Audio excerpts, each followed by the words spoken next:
자, 119쪽 이항 분포의 평균 분산 1 발전 문제 4번까지 중에 질문. 개념적으로는 오늘 최대한 끝낼게요. 네. 오케이. 이항 분포 평균 분산 2 발전 문제. 자, 8번까지 중에 질문.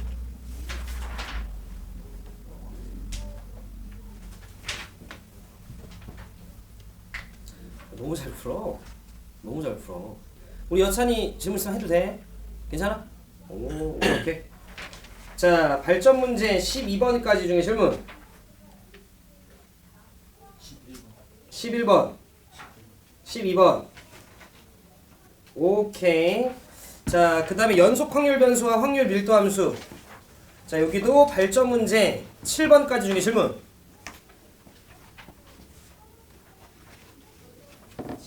7번. 자, 그 다음에 발전 문제 9번까지 중에 질문.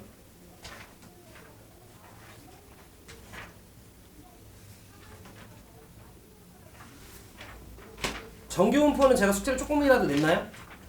하나도 안 냈어요? 딱 개념 설명 정도만? 아, 오케이. 좀 했구나. 정규분포 끝까지? 이항분포 정규분포까지? 그걸 어떻게 풀지? 설명을 안 했을 때? 잘했어. 안 배웠지만 푸는 클래스. 오호. 그치. 준수면 다 뺏겼다라고 생각을 하겠지만. 오케이. 그러면 얘들아 질문 이렇게 적으면 잘하면 오늘 거의 다 끝나겠는데 진짜로? 혹시라도 오늘 진짜로 다 끝나면 종강할게요. 네. 천천히 한번 나가보자.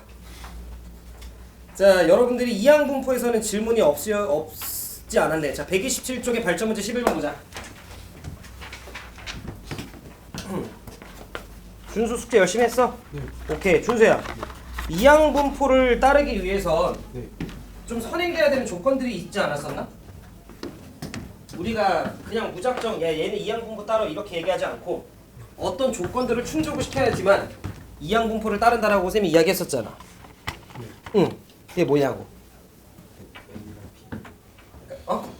방면이랑. 준수야. 예. 네. 이항 분포를 따르기 위해서는 내가 봤을 때 두 가지 조건이 좀 충족이 됐었어야 되거든. 준수 어떻게 문제 풀었어? 여찬, 이항 분포를 따르기 위해서? 병훈, 얘기해주자. 우리 병훈이는 이미 배웠으니까. 이항 분포를 따르기 위해서 어떤 조건이 선행돼야 돼? 대칭. 이항 분포는 얘들아 대칭과는 거의 1도 상관이 없습니다.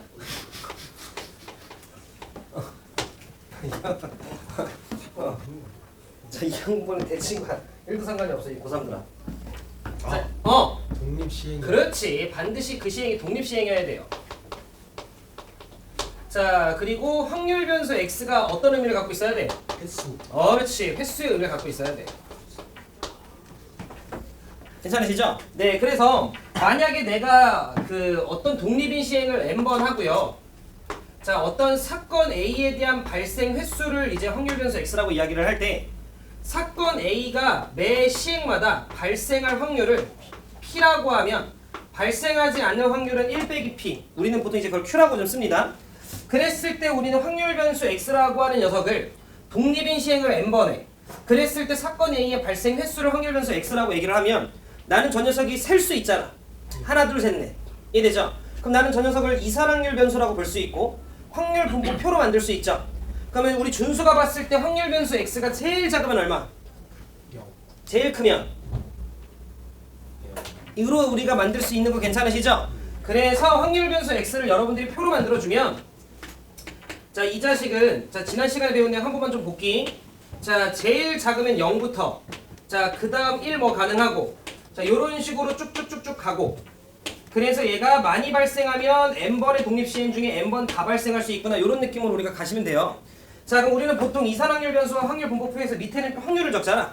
그럼 얘는 n번 중에 0번 발생하는 거니까 내가 nc0에 p의 0승, q의 n승 요런 식으로 내가 좀 적을 수 있고 자, n번 중에 한 번 발생하는 거였으니까 nc1에 자, p의 1승, q의 n 빼기 1승 요런 식으로 적을 수 있죠.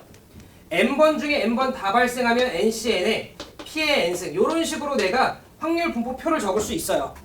여기까지 괜찮지? 그러면서 나는 이 자식이 이항 분포를 따른다라고 하는 표현으로서 B라고 쓰고 n, P라고 쓴다라고 이야기를 했죠.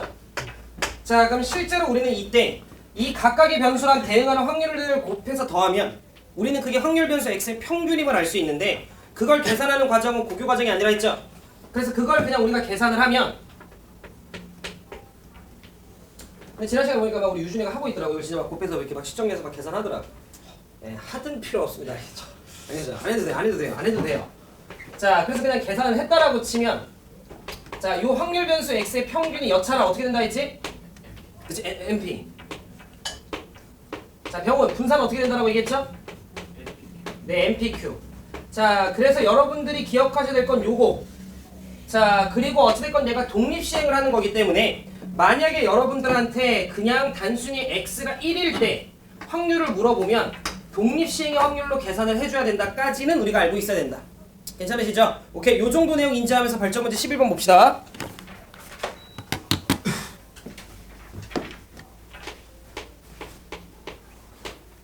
자, 발전 문제 11번을 보면 이산확률 변수 x 셀 수 있나봐. 그때 그 녀석이 x를 가질 확률을 다음과 같이 정의를 좀 한다라고 나와 있어요. 그래서 보시면 p 확률이 있고요. 자, 확률 변수 x가 될 때의 확률의 값은 자, 나와 있는 결과를 보니까 ncx에 자, p라고 하는 녀석의 x에 1-p라고 하는 녀석의 n-x 이렇게 되어 있고 자, 거기 보시면 요 x라고 하는 녀석한테 들어갈 수 있는 값이 자, 0부터 댕댕댕댕 해서 n까지 들어갈 수 있어라고 나와 있네. 그럼 여러분들께서 지금 나와 있는 요 식을 딱 보면 이 식이 약간 뭐스러워요? 독립시행의 확률스러운 식인 거지. n번 중에 x번 발생했을 때의 확률 같은 느낌인 거잖아. 그래서 여러분들은 이 식을 딱 보고 이거 독립시행의 확률인 건데 이라고 여러분들이 눈치를 까야 돼요. 이 식을 봤을 때. 아, 그럼 나는 전체 시행의 수가 몇 번이구나. n번. 약간 괜찮으시죠? 그때마다 발생할 확률 뭐구나. p구나 라고 여러분들이 보실 수 있으면 된다는 거지. 그래서 이 문제는 지금 현재 이항 분포를 따르고 있구나 라고 봐주시면 되고 전체 시행의 수 n. 자, 그러면서 발생할 확률은 p 이렇게 여러분들이 체크해 주시면 된다. 자, 근데 문제에서 평균이 1이다 라고 얘기를 했으니까 여러분들께서는 n 곱하기 p라고 하는 녀석의 값어치가 1이구나 잡아주시면 되고요. 자, 그 다음에 분산이라고 나와 있으면 분산 npq인데 우리는 np가 1이라는 걸 아니까 얘는 그냥 q고요. 자, 이 녀석의 값이 10분의 9구나 라고 여러분들이 잡아주시면 되는 거지. 자, 그래서 우리는 q라고 하는 녀석의 값이 10분의 9라는 거 확인했고요. 이걸 바탕으로 p라고 하는 녀석은 10분의 1인 거. 자, 그리고 이걸 바탕으로 n이라고 하는 녀석의 값은 10인 것까지 우리는 잡아줄 수 있는 거지. 자, 그런데 문제에서 나한테 뭘 물었냐면 야, 그러면 p 확률을 진짜 구해봐. 그 말은 독립시행의 확률을 써야 되고 자, 횟수의 의미를 갖는 확률 변수 x가 2보다 작을 때 확률을 구해봐 라고 이야기를 했으니 우리는 0일 때 확률, 1일 때 확률을 구해줬으면 되는 거지. 자, 그럼 우리는 총 10번의 시행의 수를 갖는 거니까요 10번 중에 0번 발생하면 돼. 그 말은 발생하지 않는 10분의 9라고 하는 녀석이 10승 요렇게. 자, 그 다음에 10번 중에 한 번 발생하면 돼. 자, 발생할 확률 10분의 1이라고 하는 녀석이 1승 발생하지 않는 10분의 9라고 하는 녀석이 9승 해서 요걸 더해주시면 답이었겠지. 이해되시죠? 네, 계산 마무리는 여러분들이 합시다. 그 다음 12번 봅시다.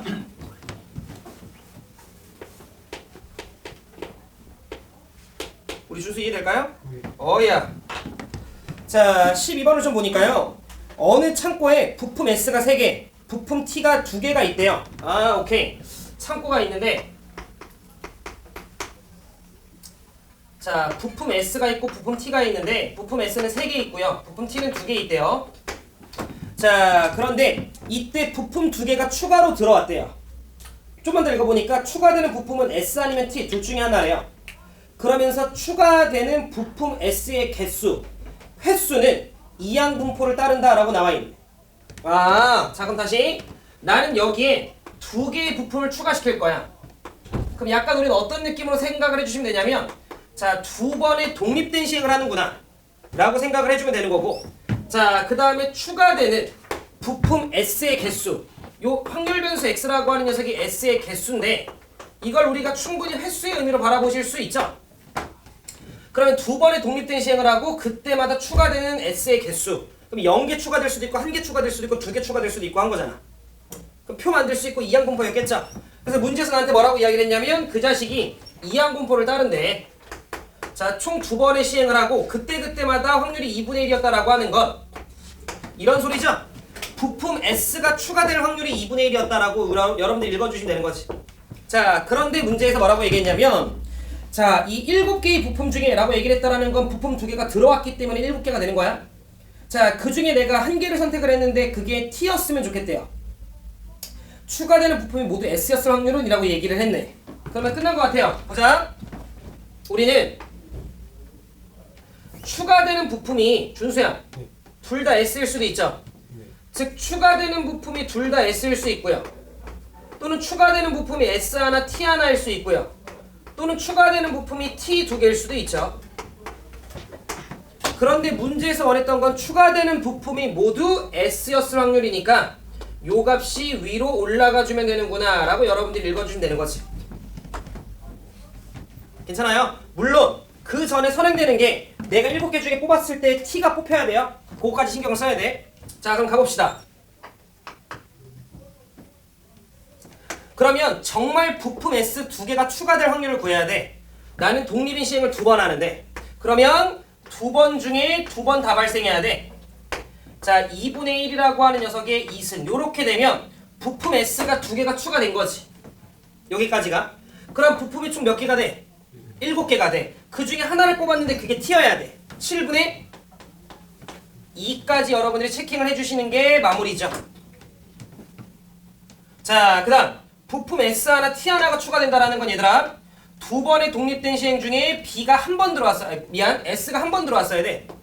자, 그럼 원래는 S가 들어올 확률 2분의 1의 1승, 들어오지 않을 2분의 1의 1승인 건데 어차피 2분의 1이니까 제곱으로 가주시면 되는 거지. 근데 이렇게 되면 S 한 번, T 한 번 추가된 거니까 내가 7개 중에 하나를 꺼낼 때 그게 T일 확률은 7분의 얼마야? 네, 이번엔 3인 거지. 자, 그 다음에 S가 0번 추가될 수도 있는 거잖아. 그럼 두 번 중에 0번. 그러면 들어올 확률 2분의 1이 0번, 들어오지 않을 2분의 1이 2번 인 거라서 어찌됐건 2분의 1이 2승. 자, 그런데 그 중에 내가 7개 중에 하나를 뽑는데 그게 S이려면, T이려면 이번에는 T가 2번이나 추가됐으니까 7분의 4였겠죠. 그래서 여러분들 이런 식으로 적어주시면 된다. 그리고 나는 걔 중에 어디 갔어 빨간색. 자, 여기 있던 요 첫 번째가 S가 2번 추가됐을 때 확률이니까 얘가 분자로 올라와 주면 되는 거지. 약간 이항분포와 조건부 확률이 결합된 거지 뭐. 태경 이해하지? 오케이. 이런 식으로 여러분들이 문제 풀어주시면 됩니다. 넘어갈게요. 이렇게 해서 일단 이항분포는 마무리하겠습니다. 자, 그 다음 확률 밀도 함수 질문은 7번이네요.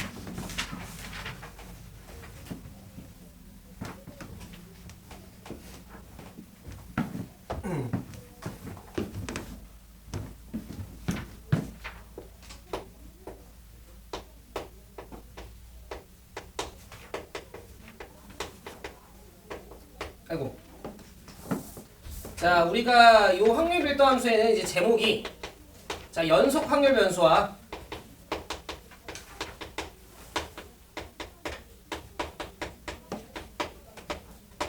자, 확률 밀도 함수라고 하는 내용이었죠.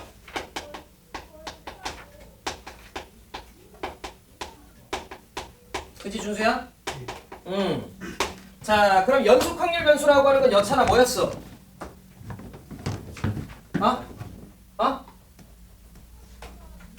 뭐라고? 못 들었어. 그치, 연속 확률 변수라고 하는 건 우리가 셀 수 없는 변수라고 얘기를 했죠. 네, 이 자식은 우리가 셀 수 없어요. 근데 이유가 지금 여찬이가 잘 이야기한 것처럼 너무 많아서가 이유였죠. 그치? 너무 많아서 내가 이 녀석을 셀 수가 없어요. 예를 들어 확률 변수 x가 0부터 3 사이에 있는 모든 실수 이러면 셀 수 없잖아요. 그러다 보니까 나는 그 자식을 표로 만들 수 없고, 그래서 그 녀석이 주어지는 정보가 표가 아니라 함수로 주어진다라고 쌤이 이야기를 했고, 확률 밀도 함수라고 하는 거는 여러분들이 알고 있어야 되는 내용이 이거다라고 얘기를 했어요. 일단 첫 번째, 확률 밀도 함수라고 하는 건 기본적으로 이 그래프가 그려지는 게 반드시 x축보다 어디만? 위쪽만 그려진다라고 이야기를 했어요. 그냥 x축보다 위쪽만 그려집니다. 자, 그 다음 두 번째는, 그래서 내가 인테그랄 a서부터 b까지 fx라고 하는 녀석을 정적분하게 되면 우리는 축보다 위에 있기 때문에 정적분의 결과가 곧 넓이가 된다는 걸 아는데, 확률 밀도 함수라고 하는 건 이렇게 축과 둘러싸인 면적이 결국 a부터 x까지의 확률과 매칭이 되는 함수, 이걸 우리가 확률 밀도 함수라고 이야기를 했고요. 그런데 실제로 우리가 인테그랄을 쓸 일은 없다라고 얘기를 했어요. 왜냐하면 에지가라면 직선으로 주어지기 때문에. 그래서 우리는 전체 면적이 항상 몇이다라는 논리로, 전체 면적이라고 하는 건 전체 확률이니까 전체 면적이 1이다라는 논리로 문제를 푼다라고 이야기를 해서 좀 가볍게 적었어. 자, 그러면서 쌤이 여러분들 뭐라고 얘기를 했었냐면 그러면 이 확률 밀도 함수라고 하는 녀석에서의 함수값은 확률이 아니라고 이야기를 했어요. 그거 말 그대로 그냥 함수값이고, 그러다 보니까 자, 만약에 특정한 순간에 대해서 확률을 묻는다라고 하면 그거는 거의 0과 똑같다까지 제가 얘기한 것 같은데 맞죠? 그지? 다시 봐봐. 예를 들어 자, 이렇게 x축이 있고 요 정도 느낌의 여기서부터 여기까지 확률 밀도 함수 fx가 있었다라고 칩시다. 자, 그랬을 때 여기가 예를 들어 a라고 하고, 자, 여기를 예를 들어 내가 b라고 해서 요렇게 범위까지 주어져 있는 상황이면 우리는 확률 변수 x가 정의되고 있는 요 전체 면적이 곧 전체 확률이라서 이 값은 1이 나와야 돼. 우리는 그 논리로 문제를 풀 거야. 자, 그런데 만약에 여러분들한테 이 순간이 예를 들어 알파였다라고 쳐요. 그래서 확률 밀도 함수에서 확률 변수가 알파였을 때 확률은 어떻게 돼? 라고 질문을 혹기라도 던진다면 이 값은 우리 그냥 무조건 몇 취급? 0 취급한다라고 이야기를 했어요. 왜냐면 변수가 개 많아. 무한계야. 그 무한계에 대응하고 있는 확률들을 다 더했더니 1인 거야. 그럼 하나의 값어치는 그냥 0으로 본다. 교과서에 있는 내용이야. 알겠죠? 자, 그래서 쌤이 여러분들한테 이 얘기까지 했던 걸로 기억을 하거든요. 확률 변수 x에서는요. 확률 밀도 함수에서는요. 이 확률을 구하나, 이 확률을 구하나, 이 확률을 구하나 전부 다 뭐 하나 있어? 그냥 같습니다. 알겠죠? 왜냐면 그거 하나의 값어치는 거의 0과 똑같기 때문에 그 하나는 그냥 무시합니다. 알겠죠? 이 산에선 체킹해야 돼. 괜찮으시죠? 오케이. 그러면서 확률 밀도 함수에서는 우리가 평균 분산 표준 편차 구하는 걸 배워 안 배워? 딱히 안 배웁니다. 괜찮으시죠? 문제 볼게요. 발전 문제 7번. 준수 이해 안 돼? 돼요. 오이.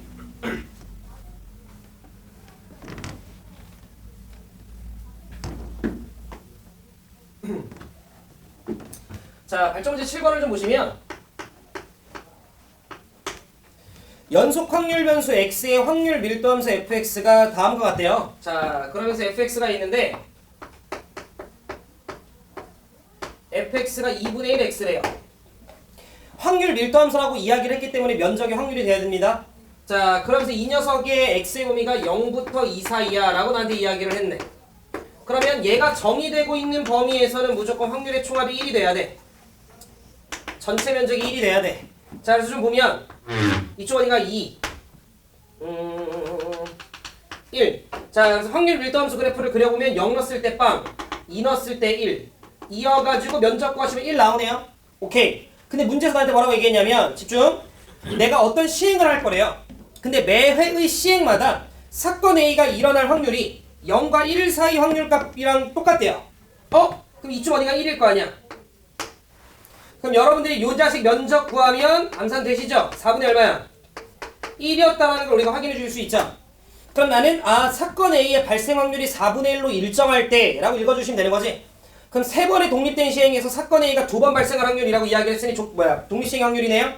그럼 3번 중에 2번 발생하면 되네. 4분의 1이라고 하는 녀석의 2승, 그렇지 않은 4분의 3이라고 하는 녀석의 1승. 요렇게 답 내주시면 되는 마지막 마무리는 또 독립시행의 확률이었네요. 요렇게 가주시면 됩니다. 준수 이해 안 돼? 돼요? 넘어갑시다. 자, 그래서 확률 밀도 함수에 대한 질문도 이게 끝이네. 괜찮? 자, 더 질문 없는 거 맞죠? 되게 괜찮고. 오케이. 자, 그러면 칠판 한번 지우고 정규 분포에 대한 내용 다시 한번 좀 복귀하고 빠르게 갈 거야. 그리고 나서 문제 좀 풀어보면서 1교시 마무리하고 2교시 때 개념 끝까지 배웁시다. 알겠죠?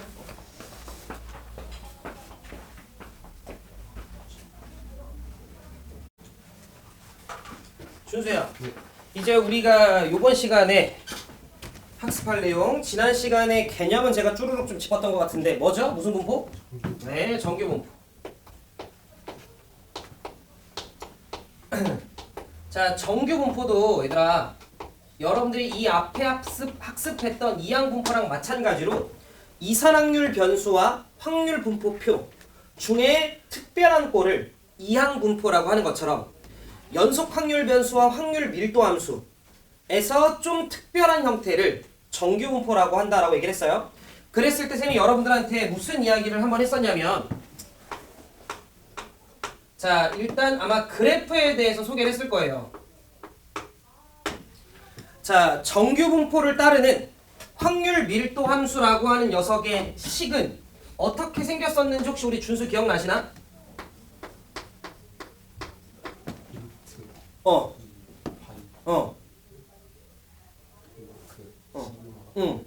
뭐야? 공부를 했네? 루트 2파이 시그마 분의 1. 그 다음.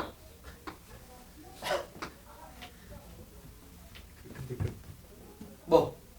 저거 이해를 하셨어요? 아니요. 근데 네가 얘기하길래. 저 이해 못하겠어요. 저 이해 못하겠어요. 자, 그 다음에 곱하기. 유준 어떻게 돼? 너 외웠을 거 아니야? 아니었어? 자, 익스포넨셜에 마이너스 2 시그마 제곱에 x 마이너스 m이라고 하는 녀석의 제곱. 아, 근데 얘들아 진짜 안 해도 돼요? 알겠죠? 안 해도 돼, 안 해도 돼. 그냥 우리는 여기서 뭘 좀 기억하면 되냐면, 이걸 통해 이 녀석의 그래프가 이렇게 생겼겠구나 진짜로 정도만 이해하시면 돼요. 대신에 정규 분포를 따르는 이 곡선은, 그러니까 우리가 요 확률 밀도 함수를 갖는 걸 정규 분포라고 하는 거야. 근데 얘는 일반적으로 x의 범위가 뭐라고 이야기를 했죠? 네, 얘는 모든 실수여야 돼요. 보통 그 전까지 학습했던 확률 밀도 함수는 x의 범위가 뭐 0부터 2, 1부터 4 이런 식으로 해서 딱 그 범위 내에서 전체 면적이 1이었으면 되는데, 얘는 x의 범위가 모든 실수야. 그래서 모든 실수에서 그려진 그래프의 x축과 둘러싼 면적이 몇이 되면 돼? 1이 되면 되는 거야. 이해하셨죠? 자, 그러면 보자. 자, 그래프 기형 좀 우리가 다시 한번 좀 살펴보면, 자, 요렇게 x축이 좀 있어요. 자, 그랬을 때 여찬, 혹시 우리가 얘를 뭐라 불러? 옳지, 표준편차. 얘도 표준편차. 자, 그래서 여러분들은 평균 분산 표준편차를 안 배웠을 뿐 실제로는 구하는 방법이 있다라고 얘기를 했고, 우리는 요 자식이 표준편차하고 내가 어떤 자료조사를 끝내면 얘는 상수였겠죠. 자, 그 다음에 m이라고 하는 녀석은 준선생님이 뭐라 얘기했어? 얘 평균. 얘도 상수였겠지. 그리고 우리는 이과들이니까 알잖아. 요 녀석은 자연상수라고 부르는 거죠. 대충 2.7 정도 해당이 되는. 그럼 얘도 상수. 자, 루트 2파이에서 2파이도 원주율이니까 상수. 따라서 우리는 여기에서 x만 변수인 걸 확인해 주실 수 있다. 그런데 식관찰을 조금만 하니까 이 녀석이 x 빼기 m의 제곱이라, 주어져 있는 이 정규분포 곡선 확률 밀도 함수는 x는 m에 대해서 뭐 대칭이구나 라는 걸 여러분들이 가장 중점적으로 기억을 하셔야 돼요. 따라서 그래프를 좀 그리면 대충 이쯤 어딘가 x는 m이 있다. 자, 이쯤 어딘가 x는 m이라고 하는 녀석이 좀 있고요. 그랬을 때 m 넣었을 때를 확인해보면 얘가 0으로 죽으니까 1이고요. 따라서 한 이쯤 어딘가에 값을 가질 텐데,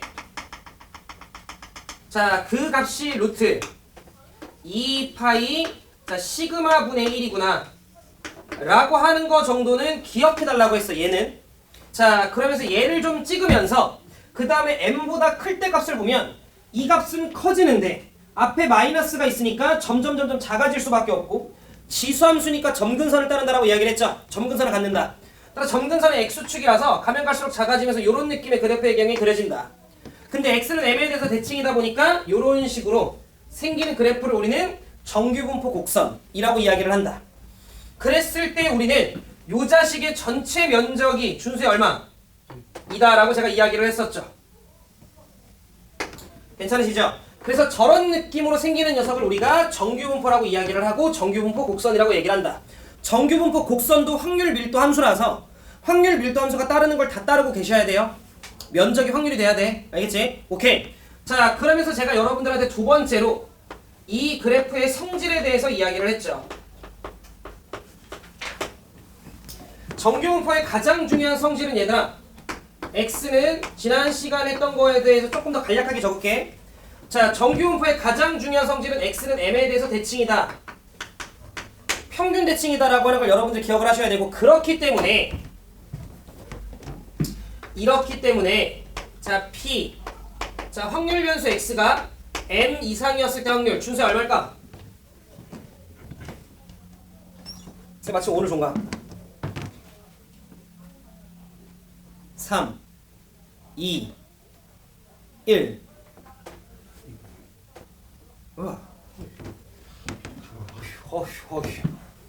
정규분포는 확률 밀도 함수잖아. 근데 정규분포의 가장 큰 특징은 뭐 대칭? 그치? m이 뭐야? 평균. 이해하고 있죠? 뭐 이해하기보다는 받아들여주는 게 조금 더 크긴 하죠.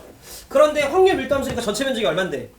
2인데 내가 이걸 물었어. 외우는 거 아니야. 생각해봐. b분의 1. 아니. 이걸 물어보시면. 이거요!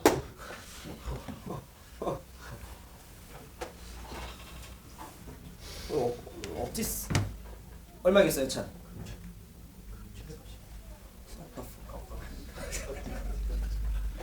민준?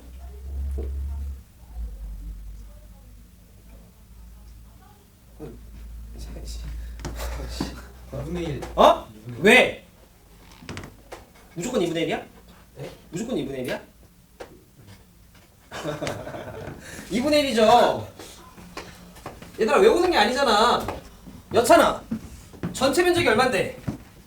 1인데 이 정규분포는 평균 대칭이라니까? 그럼 절반 면적은 얼마겠어요? 2분의 1이겠지. 얘들아 그렇지 않겠어요? 그치? 그래서 여러분들 항상 요걸 좀 기억을 하고 계셔라. 네, 부탁드린다. 뭐 이런 얘기죠. 괜찮으시죠? 괜찮으시죠? 자, 그 다음 두 번째. 자, 우리는 요런 게 좀 있었잖아요.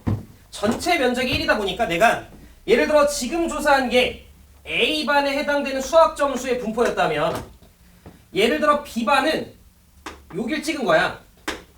그럼 여길 찍었다라고 하면 루트 2파이까지는 똑같은데 여기가 달랐다라는 거 아니야? 그러니까 우리는 최대값을 결정을 하는 건 누가 결정을 하는 거야? 표준 편차가 결정을 하는구나 라고 여러분들 생각을 해주면 되고, 전부 다 위로만 그려질 수는 없어요. 이해되죠? 왜? 전체 면적이 1인데 저거보다 위로만 먹으면 더 많이 먹었을 거 아니야? 그러니까 위를 찍었으면 분명히 어느 순간에 밑으로 내려가 줘야 된다 라고 여러분들이 납득을 좀 해주시면 됩니다. 그래서 이런 느낌으로 예를 들어 생겼다라고 치면 요 반이 B반이었다라고 치자. 자, 그럼 B반의 표준 편차는 시그마 B라고 하면 최대값이 이런 식으로 지금 현재 찍히는 거구나 라는 거지. 그랬을 때 준수, A반과 B반의 점수 분포가 저와 같으면 어느 반의 점수의 분포가 조금 더 골아요? A요. 그렇지. A반의 점수가 조금 더 골아요. 이유는 고라여서 이제 고르다라고 생각을 한 거잖아. 그죠? 절대 그렇게 생각하면 안 된다라고 제가 지난 시간에 이야기를 했었죠. B반의 점수가 더 고르다. 괜찮아요? 왜? B반이 더 위에 있었다라고 하면 B반의 표준 편차가 더 뭐한 거야? 작은 거야. 그럼 평균과의 차이가 더 작은 거야. 그러니까 B반 애들은 평균 근사의 점수들을 다 받은 거야. 80, 79, 80, 81, 82, 79 이런 거지. 야, 너네 점수가 다 그냥 이렇게 고르네. 근데 A반은 상대적으로 B반에 비해 최대값이 낮았다는 건 표준 편차가 컸다는 소리고, 평균과의 차이가 컸다는 소리니 80, 20, 100, 90, 40 이런 거야. 와, 너네 반의 점수 되게 고르다 라고 얘기를 해요? 아니라고 얘기해요. 그러니까 어느 반의 점수가 더 고르다? B반의 점수가 더 고르다. 괜찮아요? 네. 그런데 저거 B가 H로 보여. 에이. 아, 저번에도 틀렸어요. 어? 저번에 틀려가지고. 저번에도 잘못된 생각을 해서 틀린 거 아니야? 그래서 이번에는 아니겠지 해가지고 했는데 저게 잘못 봤네. 아 그런가. 아 오케이 인정. 자 또는 이런 해석도 가능하다라고 얘기를 했어요. 야 우리는 지금 A반이랑 B반을 딱 보면 자 여기서부터 여기까지 면적을 구하면 누가 더 많아? B가 더 많죠? 그럼 평균 근사에 B가 더 많았다라는 건 평균 근처에 B가 더 많은 애들이 있었다 이렇게 해석하면 되는 거지? 이해되죠? 그러니까 아 B반이 조금 더 평균 쪽에 쏠려 있구나. B반이 그러면 조금 더 점수가 요렇게 그냥 고르게 이런 식으로 있구나 라고 우리가 봐도 된다라는 거지. 그래서 어찌됐건 두 번째 자 우리는 표준 편차라고 하는 녀석이 얘가 클수록 자 최대값은 준수야 뭐한다? 그렇지 낮아진다. 괜찮아. 아 잘못 봤구나. 준수 맞지? 자 표준 편차가 클수록 최대값은 작아진다. 아우 재밌다. 아 이번 주까지밖에 못 보는 거 아니야? 아씨 까비. 준수가 2번. 안돼. 자 표준 편차가 클수록 최대값은 낮아진다. 괜찮으시죠? 오케이. 그러니까 여러분들이 요 정도 기억해주면 될 것 같아. 이 녀석의 극대값은 표준 편차와 연관이 좀 있구나 라고 하는 걸 기억을 해주시면 될 것 같아요. 알겠죠? 그 다음 세 번째 이것도 얘들아 정말 많이 나와. 시그마가 동일해. 자 그럼 시그마가 동일하다라고 하는 건 최대값이 같다는 소리죠. 그래서 예를 들어 어떤 C반에 대해서 자료조사를 했어. 준수 괜찮아? 네 어떤 C반에 대해서 조사를 했는데 그 C반도 예를 들어 최대값을 여길 찍었다라고 치자. 그럼 우리는 루트 2파이 시그마 A분의 1이나 루트 2파이 시그마 C분의 1이나 어차피 똑같은 거니까 아 C반 또한 표준 편차가 똑같구나라고 생각을 할 건데 자 우리는 확률 밀도함 수식이 이와 같이 생겼다 보니까 너 똑같고 너 똑같고 너 똑같고 너 똑같고 너 똑같고 너 똑같으면 너만 다르네. 그 말은 오로지 이 확률 밀도 함수가 평행 이동이 된 거 말고는 없다 라고 우리가 해석할 수 있다라고 얘기를 했죠. 그래서 우리는 만약에 이 자식의 최대값을 같은 선상에서 찍게 되면 이 그래프와 빨간색 그래프는 무조건 같다라는 거지. 다를 수 없어. 확률 밀도 함수 식을 관찰을 해보면. 따라서 우리는 세 번째 성질 시그마가 동일하다 라고 이야기를 하면 준수야 그래프 개형이 무조건 같나? 네 무조건 같습니다. 자 이렇게 되면 그래프의 개형이 일치하는구나 라고 여러분들 생각을 해주시면 돼. 그러니까 이거 그래프 일치한다라고 하는 게 아니라 개형이 일치한다고? 지금 포기 좀 적어놓는 게 낫겠다. 여기까지 괜찮으시죠? 그래서 여러분들이 기본적으로 요 정도에 대한 내용은 좀 숙지를 하고 계셔라. 괜찮? 그러면서 세 번째 결과적으로 이제 나는 중요한 게 뭐냐면 결과적으로 나는 자 여기서부터 여기까지 확률을 구하고 싶어요. 그럼 나는 이 둘러싸인 부분에 면적을 구해야 되는데 이게 직선이 아니니까 적분을 해야 돼.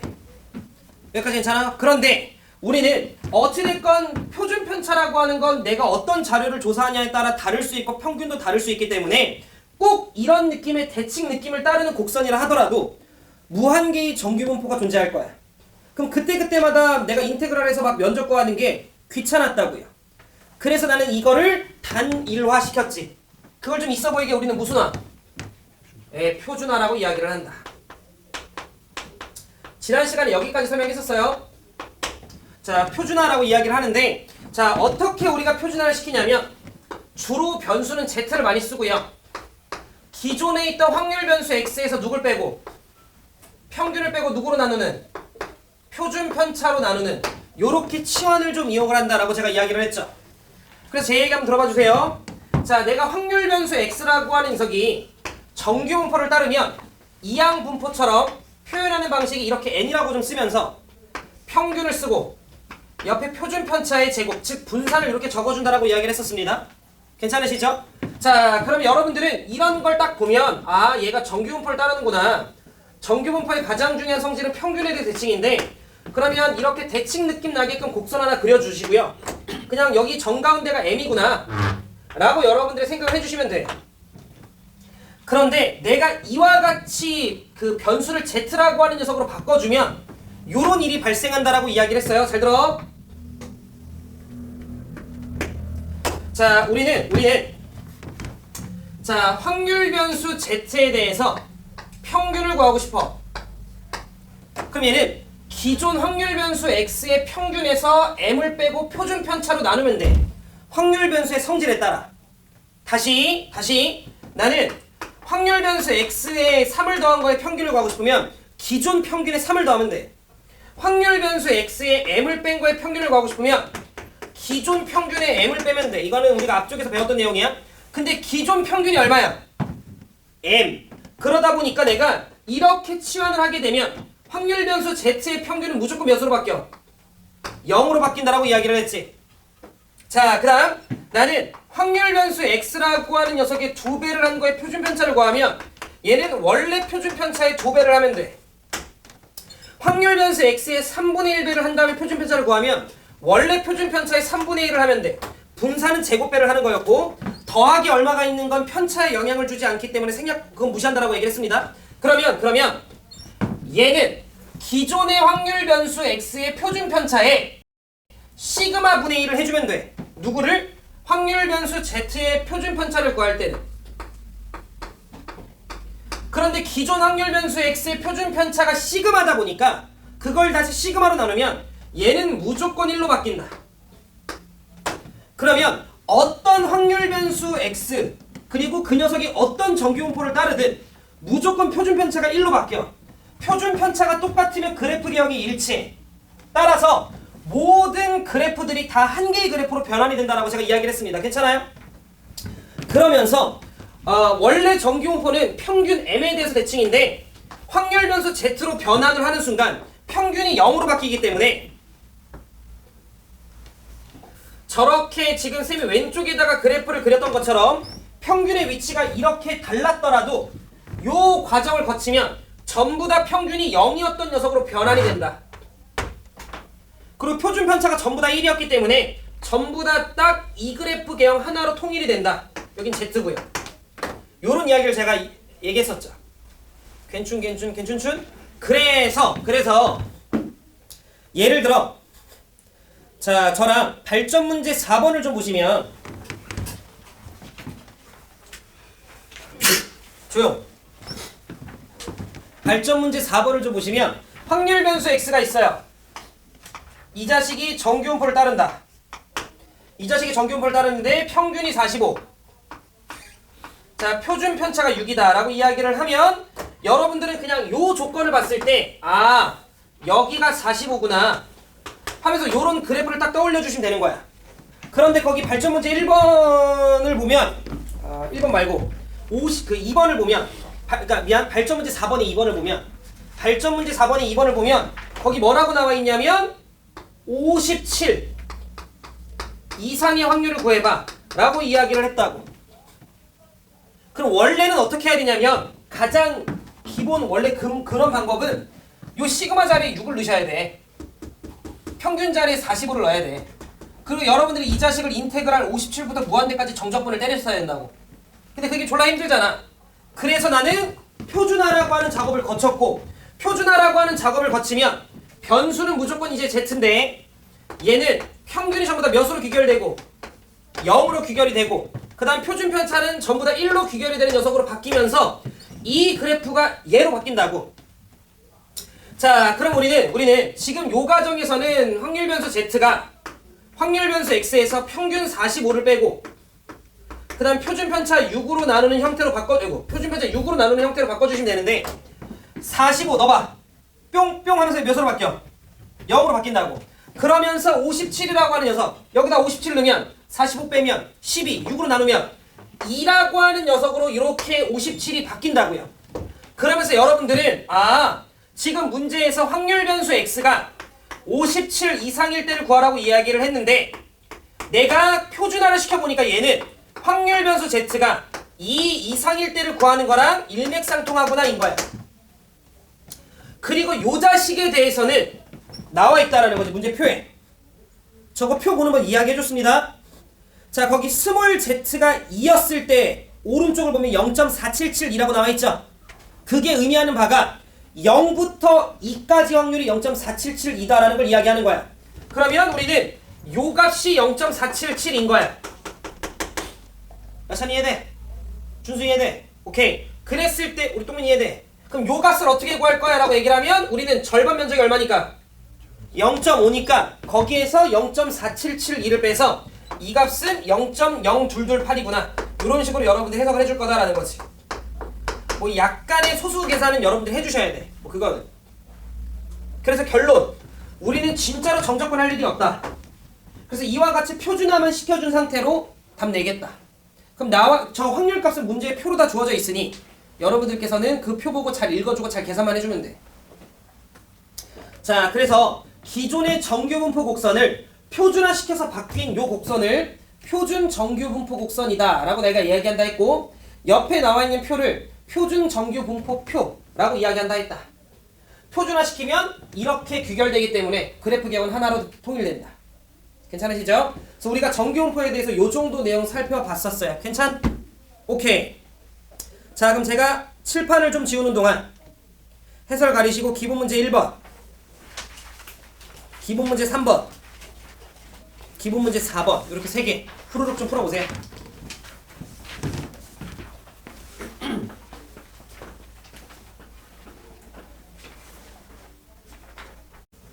자, 같이 보자. 같이 볼 거야. 자, 저랑 기본 문제 1번서부터 좀 볼게요. 2번은 지난 시간에 했으니까 패스. 기본 문제 1번을 좀 보면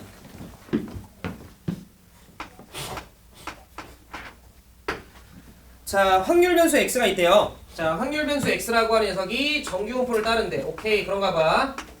자, 평균이 m, 표준 편차가 시그마 이렇게 좀 나와 있네요. 자, 그런데 문제에서 나한테 뭐라고 이야기를 했냐면 5분의 1 x의 분산이 1이고 라고 나와 있다라는 건 기존 확률 변수 x의 25분의 1을 하면 되는 거지. 그러면 기존 확률 변수 x의 분산이 얼마였다는 소리야? 25였다는 소리를 우리가 해석이 가능한 거니까, 그럼 우리는 바로 여기서 시그마 제곱이 얼마였구나 25라고 잡아주시면 된다는 거지. 여찬 이해돼? 괜찮지? 자, 그 다음 여찬아, 정규분포의 가장 중요한 성질이 뭐라고? 칭. 대칭이에요. 자, 그러면 지금 문제에서 거기 나와 있는 메인 조건을 보면 얘들아, 그런 표현 특히나 많이 나옵니다. 자, 정규분포 곡선이라고 하면 이렇게 대칭 느낌 나게끔 생겼을 텐데, 자, 문제왈 뭐라고 이야기를 했냐면, 야, 80보다 작았을 때 80보다 작았을 때 확률이, 아니 민석 80을 여기다 찍은 이유가 뭐야? 뭐 그냥 대충 찍은 거예요? 자, 그 다음에 120보다 컸을 때 확률을 비교를 해보면, 자, 얘네 둘의 값이 마침 똑같아 라고 얘기를 했다라는 건 느낌 오시죠? 가운데가 얼마였구나? 네, 100이었구나 라는 걸 이야기하는 거야. 평균이 100이었기 때문에 저기에 성립을 했던 거겠지. 그죠? 열린 마음으로 보시면 당연하죠? 네, 그래서 평균 100 이렇게 여러분들 잡아주시면 기본 문제 1번은 끝나는 거지. 자, 그 다음에 이제 기본 문제 3번으로 좀 보시면, 아까 풀었던 뭐 발전 문제 4번이나 이런 것들은 직접적으로 이제 뭐 정규분포라는 표현을 이렇게 다 언급을 해주면서 우리가 정말 대사만 남았었던 거라면, 얘네 그냥 이렇게 약간 좀 활용, 문장처럼 나오면, 가볼게요. 실생활처럼 나오면 쭉쭉쭉쭉 읽어보시면 어느 연구소에서 토마토를 뭐 심었고 어쩌고저쩌고 하다가 토마토 줄기의 길이, 아, 토마토의 길이구나. 그 녀석이 평균 30. 자, 그 다음에 표준 편차가 2인 정규분포를 따라. 그럼 여러분들은 이렇게 써주면 돼. 문제 그냥 읽으면서. 자, 그리고 나서 어쩌고저쩌고 하는데 밑에 세 번째 줄, 토마토 중에 임의로 내가 한 개를 선택을 했는데 그때 줄기의 길이, 우린 그걸 확률 변수 x라고 한다고 얘기를 했고, 그게 27 이상이면서 32 이하였으면 좋겠어. 즉 27 이상이면서 32 이하였으면 좋겠어니까 이렇게 그냥 써주면 되는 거죠 뭐. 괜찮지? 괜찮죠? 자, 그러면 우리는 얘들아 직접적으로 못 구해. 무조건 표준화 시켜야 돼. 정말 특별한 꼴 아니면. 자, 그러면 27에서 30 빼면 마이너스 3, 2로 나눠주면 마이너스 1.5. 자, 그 다음 Z로 바꿔주시고 32에서 30 빼면 2, 2로 나눠주시면 1, 요렇게 처리되는 거죠. 민준이 이해돼? 오케이. 자, 얘들아 봐봐. 여기까지만 제가 그림을 좀 그려보면, 자, 그럼 요렇게 Z가 있어. Z축이 있어. 자, 요 자식이 요렇게 정규분포 곡선을 따라. 자, 이 녀석은 반드시 여찬. 누구 대칭?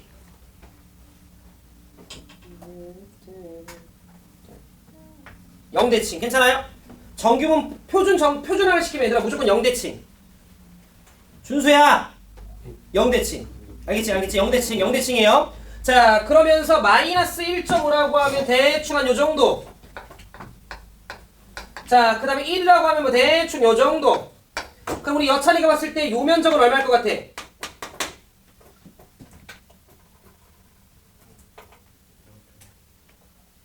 그치? 0.3413스러워요. 자, 그러면서 우리 여찬이가 봤을 때 혹시 요 면적은? 왜? 거기 1.5인데 왜? 그렇지. 괜찮으시죠? 대칭이니까.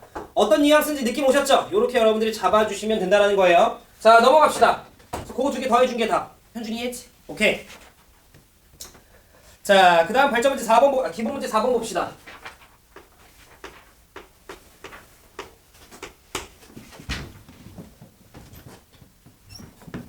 자, 기본 문제 4번을 좀 보시면, 자, 문제에서 어느 시험에 응시한 수험생 10만 명이 있대요. 근데 그 10만 명의 점수 조사를 평가원에서 다 했나봐. 자, 그리고 나서 정규분포를 이룬다 라고 이야기를 해서 아이들의 시험 점수가 정규분포를 따르는데 평균이 50, 표준 편차가 20이래요. 괜찮? 자, 그러면 우리는 얘들아 시험 점수 조사하면 평균 표준 편차 조사할 수 있겠죠? 우리 구하는 법 아니까. 그지? 자, 그런데 그걸 알게 되는 순간 얘들아 이제 내가 도대체 몇 점 정도를 받아야 1등급인지를 니네도 계산할 줄 아나 봐 이제. 이유는 자, 문제에서 나의 성적이 상위 4% 안에 속해야 된대요. 그러면 보자.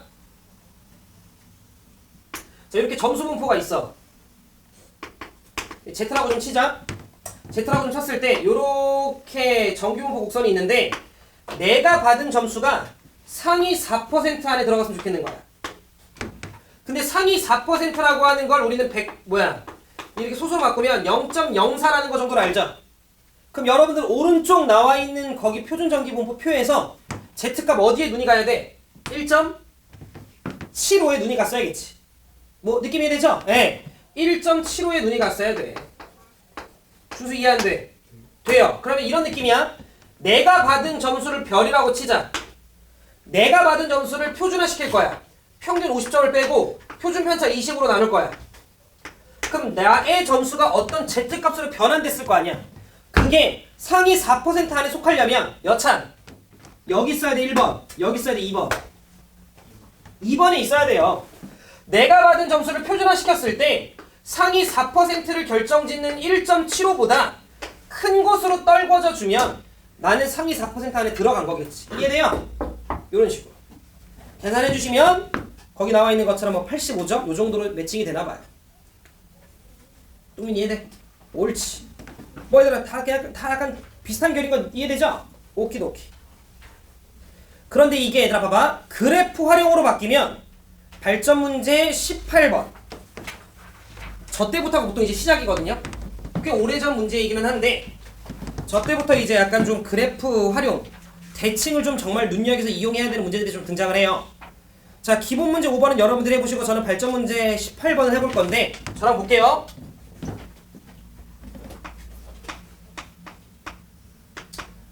자, 발전 문제 18번을 좀 보면 확률 변수 x가 있대요. 뭐 그런가 봐. 자, 어떤 자료 조사를 했는지 모르겠는데 얘가 정규분포를 따른대. 자, 그러면서 평균이 10이고요. 표준 편차가 4랍니다. 확률 변수 y가 있대요. 정규분포를 따른대. 평균이 n. 평균 숨겼네. 자, 표준 편차가 4래요. 민준아. 확률 변수 x라고 하는 녀석의 표준 편차 얼마야? 4. 확률 변수 y라고 하는 녀석의 표준 편차 얼마야? 4. 그럼 우린 여기서 뭘 할 수 있다? 그렇지. 얘네들은 그래프가 똑같구나라는 걸 알아야 돼요. 대신에 평균은 다를 수 있는 거지만 아직 모르니까. 여기까지 되죠? 자, 그런데 문제를 좀 보니까 확률 변수 x에 대응하는 확률 밀도 함수는 fx라고 부른대요. 확률 변수 y에 대응하는 확률 밀도 함수는 gx라고 부른대요. 제가 두 개의 그래프를 굳이 따로 그려볼게요. 자, 이렇게 축이 하나 있고 축이 하나 있습니다. 자, 확률 변수는 구분하고 싶어서 x랑 y라고 한 거고 그래프는 그냥 둘 다 fx, gx 변수 x라고 뒀나봐. 괜찮으시죠? 이렇게 x축, 이렇게 x축이 있고요. 둘 다 높이선상은 같다. 자, 그래서 제가 f라고 하는 녀석의 그래프 이렇게 하나 그리고요. g라고 하는 녀석의 그래프도 이렇게 하나 그립시다. 같이 한 번에 그려도 되는데 보통 따로 그리는 게 좀 편하니까. 자, 그럼 조금 더 비교가 편해서 문제 볼게요. 자, 확률 변수 x라고 하는 건 평균이 10이라고 얘기를 했으니까 얘는 10. 근데 거기 문제를 보면 f12라고 나와 있죠. 그거는 얘들아 확률 값이 아니야. 말 그대로 그냥 12를 대입한 함수값. 그럼 12가 이쯤 어딘가 있을 거잖아. 그럼 12를 대입한 함수값이면 여기야. 이게 f12야. 그럼 f12라고 하는 녀석을 쌤이 이렇게 찍 한번 가볼게요. 자, 그럼 오른쪽에서도 이렇게 두 점에서 만나는데 그게 G26과 똑같대요. 느껴보시죠? 그럼 우리는 26이 될 수 있는 후보군이 첫 번째 왼쪽, 두 번째 오른쪽 둘 중에 하나지 뭐. 그런데 옆에 나와 있는 추가적인 두 번째 조건을 보니까 야, 확률 변수 y가 있는데 걔가 26 이상일 때 확률의 값이 0.5보다는 많다. 요 정도 뭐 추가적인 정보 하나 더 줄게. 이렇게 얘기를 한 거야. 그럼 우리 민준이가 봤을 때 26은 왼쪽에 있을까 오른쪽에 있을까? 그치, 왼쪽에 있겠지. 왠지 이해되죠? 26보다 오른쪽에 있는 면적을 먹을 때 절반보다 더 많이 먹어야 되나봐. 그러니까 우리는 26이라고 하는 녀석이 이런 데 있었어야 되는구나 라는 걸 우리가 알 수 있다는 거지. 잘못 안 썼죠? 괜찮으시죠? 오케이. 근데 두 개의 그래프 개형이 같기 때문에 여기가 두 칸 차이나 어차피 대칭이야. 어차피 대칭이야. 그러니까 우리는 이 자식의 평균은 얼마였구나? 28이었구나. 이렇게 우리가 잡아주실 수 있다. 느낌 이해돼요? 분명히 우리가 아까 풀었던 기본 문제 1번에서는 80보다 작다, 120보다 크다의 확률값이 똑같다 하면서 평균이 100인 정보를 던졌는데 얘는 약간 좀 돌려 준 거지. 근데 그 문제도 이 문제도 결국 대칭이 메인 아니야? 그죠? 대칭이 메인이고 표준 편차가 같으면 그래프 개형 똑같다. 요런 식으로 조금씩 그래프를 찾는, 추론하는 게 레벨업이 되나봐. 괜찮으시죠? 네, 요새는 조금 더 어렵습니다. 요새는. 자, 그럼 요렇게 여러분들이 찾고 나면 야, 확률 변수 y가 20 이하였을 때 확률을 구해봐. 자, 그럼 진짜 확률을 구하기 위해서는 얘들아 표준화 시킬 수밖에 없고요. 20에서 28 빼면 마이너스 8, 4로 나눠주시면 마이너스 2였겠지. 그럼 여러분들께서 0부터 2까지 먹은 0.4772. 근데 마이너스 2 이하니까 그거보다 0.5에서 빼야 되는 거 느낌 이해되죠? 그러니까 답은 0.0228 2번이 되겠다라는 거죠. 요런 식으로다가 풀어주면 된다. 준수 이해 안 되잖아? 정말 괜찮아요? 오케이.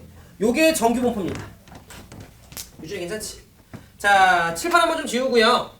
그 다음 마지막 내용 좀 설명할게요. 정규 분포에서의 마지막 내용. 정규 분포에서의 마지막 내용. 자, 그럼 얘들아 정규 분포에서의 마지막 내용.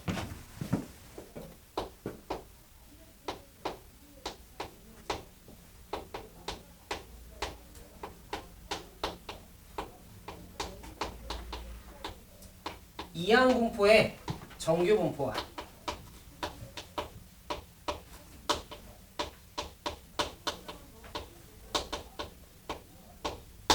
자, 이항 분포의 정규 분포와 라고 하는 거에 대해서 자, 마지막으로 좀 한번 짚어볼 건데 약간 좀 얘들아 좀 이상해야 돼.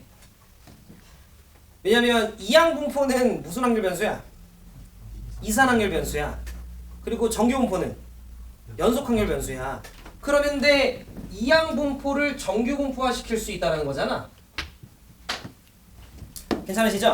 근데 얘들아 이게 너무 개념적으로 막 더 딥하게 탐구하려고 하면 안 돼. 교과서에서 딱 간략하게 소개하는 정도까지만 어느 정도 납득되고 받아들여 주시면 돼요. 자, 이항 분포를 우리가 정규 분포화 시킬 수 있어요. 근데 100% 시킬 수 있냐라고 하면 그렇진 않죠. 그렇진 않은데 약간의 오차는 좀 우리가 무시하겠다 이런 개념인 거거든요. 그래서 시행 횟수가 올라가면 우리는 정규 분포화 시킬 수 있어 라고 그냥 바라볼 거예요. 바라볼 건데 내 얘기 한번 들어봐봐. 자, 제가 요렇게 축이 하나 있어요. 자, 요게 시행 횟수 축이라고 좀 치자. 시행 횟수 축이라고 좀 칠게요. 자, 그리고 예를 들어 한 여기가 한 뭐 10, 여기가 한 50, 여기가 한 100 정도 라인이라고 좀 쳐볼게요. 자, 그러면서 여기가 Y축, 여기 Y축인데 여기가 확률축이라고 좀 해봅시다. 괜찮아요? 자, 그랬을 때 우리가 이항분포를 따르기 위해서 선행돼야 되는 조건이 있잖아. 첫 번째 독립시행해야 되고 확률 변수 x가 횟수의 의미를 가져야 돼요. 자, 그래서 제가 예시 하나만 좀 들어볼게요. 예를 들어 내가 동전을 던질 거야. 자, 동전을 던질 건데 그 중에 앞면이 나올 횟수, 그럼 확률 변수 x라고 좀 칠게요. 괜찮아요? 앞면이 나올 횟수를. 자, 그러면 내가 처음에는 동전을 10번 던질 거야. 여기까지 괜찮아? 그러면 앞면이 0번 나올 확률이 더 높아? 앞면이 4번 나올 확률이 더 높아? 동전을 10번 던질 건데 10번 중에 앞면이 한 번도 안 나온 거야. 그 확률이 더 높아? 앞면이 4번 나올 확률이 더 높아? 4번 나올 확률이 훨씬 더 높아요. 그나마. 자, 봐봐요. 왜냐면 여러분들이 독립시행 확률로 계산 한번 해봐 주시면 10번 던질 건데 앞면이 0번 나와. 근데 얘들 어차피 확률은 2분의 1이죠? 앞면이든 뒷면이든. 어차피 뒤쪽은 전부 다 2분의 1 몇 승이야? 10승인 거니까. 집중! 앞면이 만약에 한 번도 안 나오면 2분의 1이 10승인데 앞에 10시 0이 곱해지죠? 앞면이 4번 나온다라고 치면 10시 4가 되지. 그럼 더 많아질 거 아니야. 여기까지 무슨 말하는지 되죠? 그러면 내 이야기 잘 들어. 요 정도 느낌으로 여러분들 한번 생각을 해주면 극단적일수록 확률이 낮아요. 발생할 수도 있지만 예를 들어 동전을 100번 던지는데 앞면이 0번 나올 수도 있죠. 근데 그건 2분의 1 100승일 거고 앞면이 50번 나올 거는 거기에 100시 50이 곱해져야 되는 거지. 무슨 말하는지 이해돼? 돼? 그럼 여기서 내 이야기 들어봐. 내가 만약에 동전을 10번 던져요. 그러면 요 사이에 한 번이 있고 두 번이 있고 세 번이 있고 네 번이 있고 다섯 번이 있고 이렇게 될 거야. 근데 약간 0번일 때 확률이 좀 작겠죠. 한 번일 때가 걔보단 좀 확률이 클 거고 그 다음 좀 더 클 거고 좀 더 클 거고 좀 더 컸다가 또 좀 작아졌다. 뭐 이런 느낌이 되지 않을까? 이런 느낌인 거 이해돼요? 확률을 내가 이렇게 매칭을 이렇게 시키면 이해돼? 근데 만약에 내가 이거 한 50번으로 늘렸어. 그러면 여기가 조금은 더 간격이 촘촘해지겠죠? 여기 사이에 있던 확률 값이 또 이렇게 찍힐 거 아니야?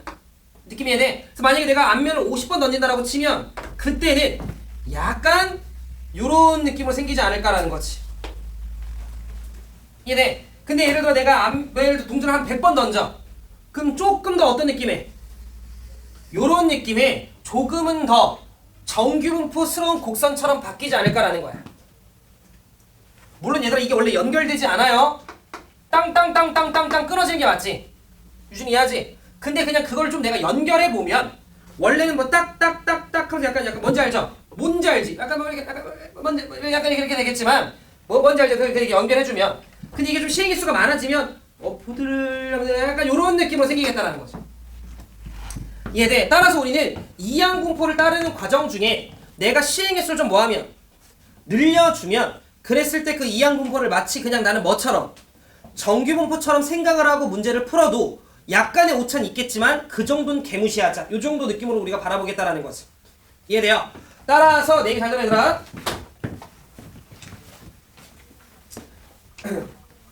여러분들이 집중. 만약에 문제를 푸는데 독립시행이야.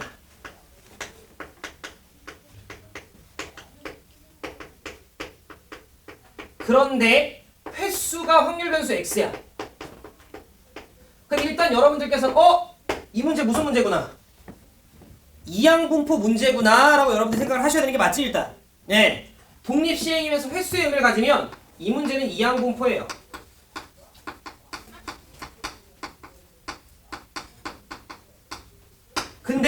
근데 여기에 살짝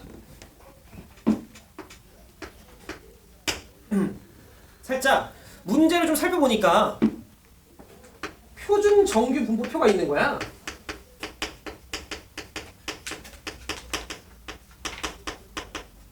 어이? 표준 정규 분포표가 왜 있는 거야? 이항 분포에서. 아, 그러면 여러분들께서는 요 정도에 대한 그러니까 문제 흐름이 약간 요 정도 느낌으로 세팅이 좀 되어 있다면 아, 이 문제는 이항 분포에 정규 분포화를 시켜야 되는구나 라고 여러분들께서 생각해 주시면 된다라는 거예요. 아, 저는 요 정도로 기준을 잡습니다. 실제 문제를 풀 때. 물론 통계적으로는 얘들아 시행 횟수가 15번 정도만 넘어가면 정규 분포를 따르는 것처럼 계산해도 큰 문제 없다라고 알려져 있대요. 필요 없어. 우리 그런 정보도 몰라도 돼. 알겠죠? 그냥 문제를 봤더니 표준 정규 분포표가 있어. 그러면 그냥 표준화시켜서 문제를 풀면 되는 거야. 그러면 이런 소리입니다. 얘들아 잘 들어.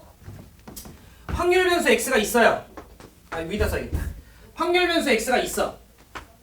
얘가 이항 분포를 따른다라는 건 원래 b 하고 n 뭐야? p. 원래 우리가 이런 식으로 딱 되는 거잖아. 맞죠? 그런데 이 녀석이 만약에 그러니까 표준 정규 분포표까지 있는 상황이었다면 얘가 이 문제 안에서만큼은 정규 분포처럼 문제를 풀어도 된다는 거야. 그래서 정규 분포는 평균 분사를 적는 거니까 평균 어떻게 구했지? n, p. 분사는 np, q. 요렇게 해서 그냥 얘를 얘로만 변환시켜서 문제를 풀면 되는 거야. 자, 저랑 한번 문제 바라볼게요. 기본 문제 6번 봐봐. 무슨 맥락이냐면 요 정도 느낌. 봐봐. 자, 기본 문제 6번을 보시면 어느 백화점에서 등산화에 대한 고객의 선호도를 조사했대요. 제조회사별. 근데 문제를 읽었더니 192명 고객에게 한 켤레씩 등산화를 산다고 할 때 192명의 고객이 등산화를 한 켤레씩 살 거래요. C회사 제품을 선택할 고객의 명수가 42명 이상일 확률을 구해봐 라고 나한테 얘기를 했어. 그럼 여기서 우리는 어떤 생각을 할 거냐면 192번에 무슨 시행을 한 거야? 독립시행을 한 거야. 192명의 고객이 있다라는 건. 그랬을 때 나는 C회사 제품 굳이 풀어서 쓸게요. C회사 제품을 선택한 고객의 명수 C회사 제품 선택한 고객의 명수가 명수는 횟수겠죠? 예, 이게 확률 변수 x가 되는 거야. 그럼 얘는 원래는 무슨 분포를 따라? 이항 분포를 따른다. 192번에 독립된 시행을 했고요. 거기 나와 있는 표를 보면 선호도를 조사했더니 C회사 제품의 선호도가 25%라는 건 4명 중에 1명 좋아한다는 거 아니야? 이해했죠? 그러니까 이 고객이 C회사 제품을 구매할 확률이 몇인 거야? 4분의 1로 해석해주면 되는 거지. 그래서 4분의 1인 거야. 그러면 얘들아 봐봐. 실제로 192명이 등산화를 구매했는데 C회사 제품을 아무도 안 살 수도 있죠. 4분의 3에 190 있으면 되는 거잖아. 그 확률이. 이해돼? 또는 192명 다 구매할 수도 있는 거지. 그럼 원래는 우리는 그걸 뭐로 만들 수 있어? 표로 만들 수 있다고. 그리고 나한테 42명 이상의 확률을 구해봐라고 얘기를 했으니까 실제로는 이렇게 우리가 될 거 아니야. 얘들아 맞지? 그럼 얘가 진짜로 원래 문제를 푸는 거면 원래 정확하게는 어떻게 푸는 거야? 192C 42 4분의 1에 42승 4분의 3에 150승 뭐 이렇게 문제를 푸는 거라고. 거기서 끝난 게 아니지. 플러스 192C 43 뭐 말하는지 얘네? 우리 독립시행 확률로 아까 막 구했었잖아. 박 터지겠죠? 그럼 이상하잖아. 뭔가 이상하지. 이상한데? 그럼 옆에 표가 있는겨.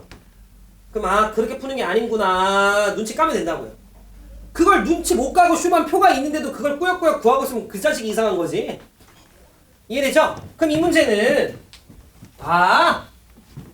이거 정규 분포화 시키라는 소리구나. 이 문제에서만큼은 어느 정도 시행의 수가 크니까 좀 얘네가 그냥 이 정도 느낌으로 따른다라고 그냥 이 문제에선 취급하는 거구나. 오차느냐? 무시하는 거야. 알겠죠? 오차는 무시하는 거야. 오차는 무시하는 거야. 오차, 그 정도 오차는 무시하는 거 알겠죠? 자, 그러면 야, 주기 곱하면 얼마야? 그렇지, 48. 그럼 평균이 48. 그럼 여기다 4분의 3 곱하면 분사는 36이니까 6에 제곱 이렇게 우리가 봐.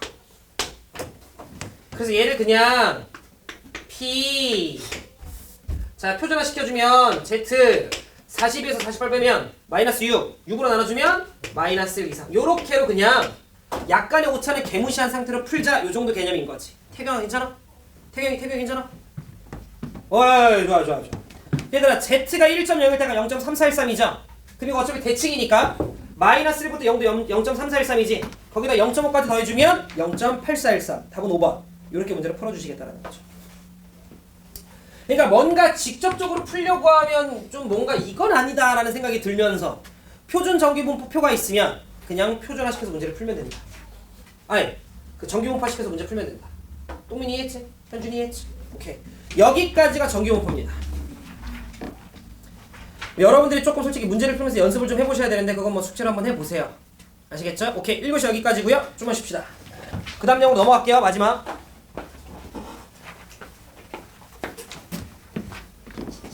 네. 자 이제 통계의 마지막 내용인 모평균의 추정에 대해서 학습을 좀 해볼 거고 결론은 여러분들이 외울 거가 한 5개 정도 있어요. 한 5개 정도 있는데 일단 외우면 돼. 외우면 여러분들이 한 10개 중에 7, 8개는 풀려요. 암기만 해도. 근데 조금 더 난이도가 있는 문제들에 대해서 그래도 내가 스토리를 좀 알면 그래도 여러분들 조금은 더 기억하시기 편하니까 그걸 쌤이 좀 다듬어서 얘기를 한번 해볼게요. 가봅시다. 준서 거기 뭐라 나와 있어? 모집 단위 표본. 그렇지. 모평균의 추정이라고 나와 있죠.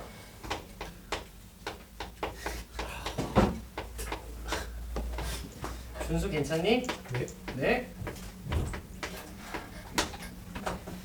자, 우리 상황적으로 예시 하나만 좀 들어봅시다. 여러분들이 이제 11월 달에 뭘 봐요? 네, 수능을 보자. 자, 수능을 보면 대충 수험생 몇 명? 30만 명. 오, 맞아요. 재학생은 한 30만 명. 그리고 재수생이 한 15, 6만 명. 그럼 작년 수능은 재학생이 총 30만 명이었고 30만 몇 명. 그리고 N수생이 15만 몇 명. 이어서 총 46만 명 정도가 수능을 응시했고 그 중에 11%까지가 2등급이니까 거기까지 해보면 대충 한 5만 명 정도 나와요. 그래서 한 5만 명 정도가 이제 인서울을 했죠. 그러니까 인서울 정원에 한 3배 정도의 N수생이 있습니다. 근데 여러분들은 그래도 뭐 괜찮지 뭐. 오케이. 그리고 그 46만 명 중에 미적분 선택자가 한 몇 퍼? 50. 네, 한 51%. 네, 확통 선택자가 46점 몇 퍼. 네, 그리고 기하 선택자가 대충 한 3%. 기하는 선택하는 게 아니에요. 알겠죠? 네. 근데 어찌됐건 여러분들이 한 수험생이 50만 명 정도 있었다 치자. 자, 그 친구들이 자 수학을 시험 봤어요. 자, 수학 시험을 봤어. 그러면 수학 시험에 점수가 있을 거 아니야? 그걸 확률 변수 x라고 좀 합시다. 여기까지 괜찮죠? 자, 그러면 이 50만 명이 모여있는 집단이 있을 거잖아. 그럼 여러분들이 이렇게 수능 시험을 보고 나면 그날 저녁에 여러분들이 전체 중에 몇 등인지 몇 등급인지를 정확하게 알 수 있나요? 그럼 모르죠. 여러분들이 그걸 정확하게 알 수 있을 때가 성적표를 받을 때잖아.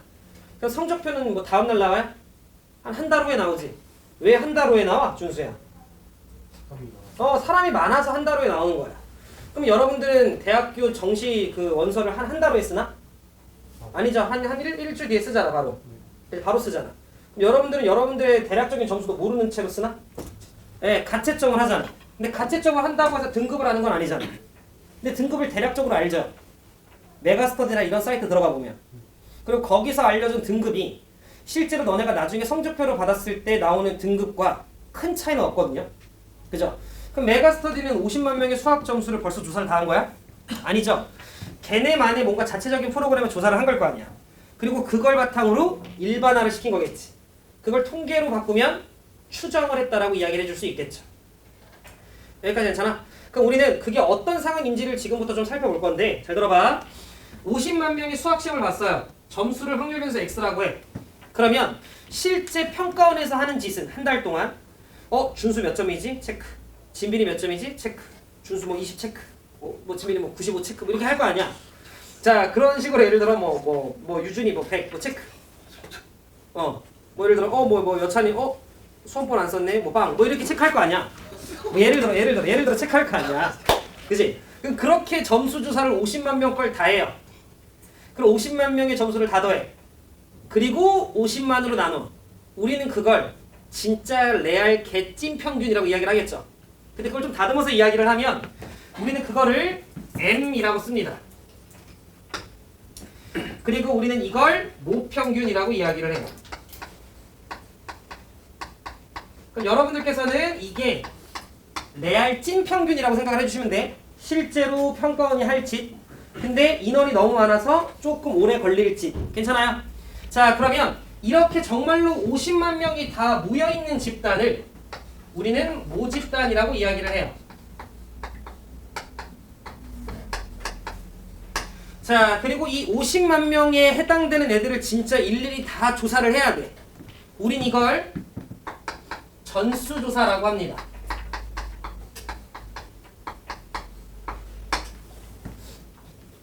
괜찮아요? 나중에 너네가 내신에서는요. 제가 뭐 문과 친구들한테도 얘기를 했었었는데 내신 때는 다음 중 전수조사가 아닌 것은 뭐 이런 식으로 문제가 출제가 되기도 해요. 그럼 우리가 봤을 때 대한민국 학생이 수능 시험을 봤을 때의 수학 점수 이건 전수조사를 해야지. 그죠? 뭐 예를 들어 준수권 빼고 채점할 수는 없잖아. 평가원에서. 뭐 어떤 느낌인지 되죠? 학생을 다 50만 명을 조사를 해야지. 근데 예를 들어 이래요.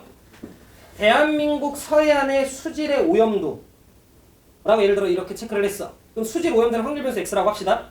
그럼 서해안에 있는 물 전체를 다 조사해야 돼? 그럴 수는 없을 거 아니야. 어디서부터 어디까지, 어디부터 어디까지 조사해. 이해되죠?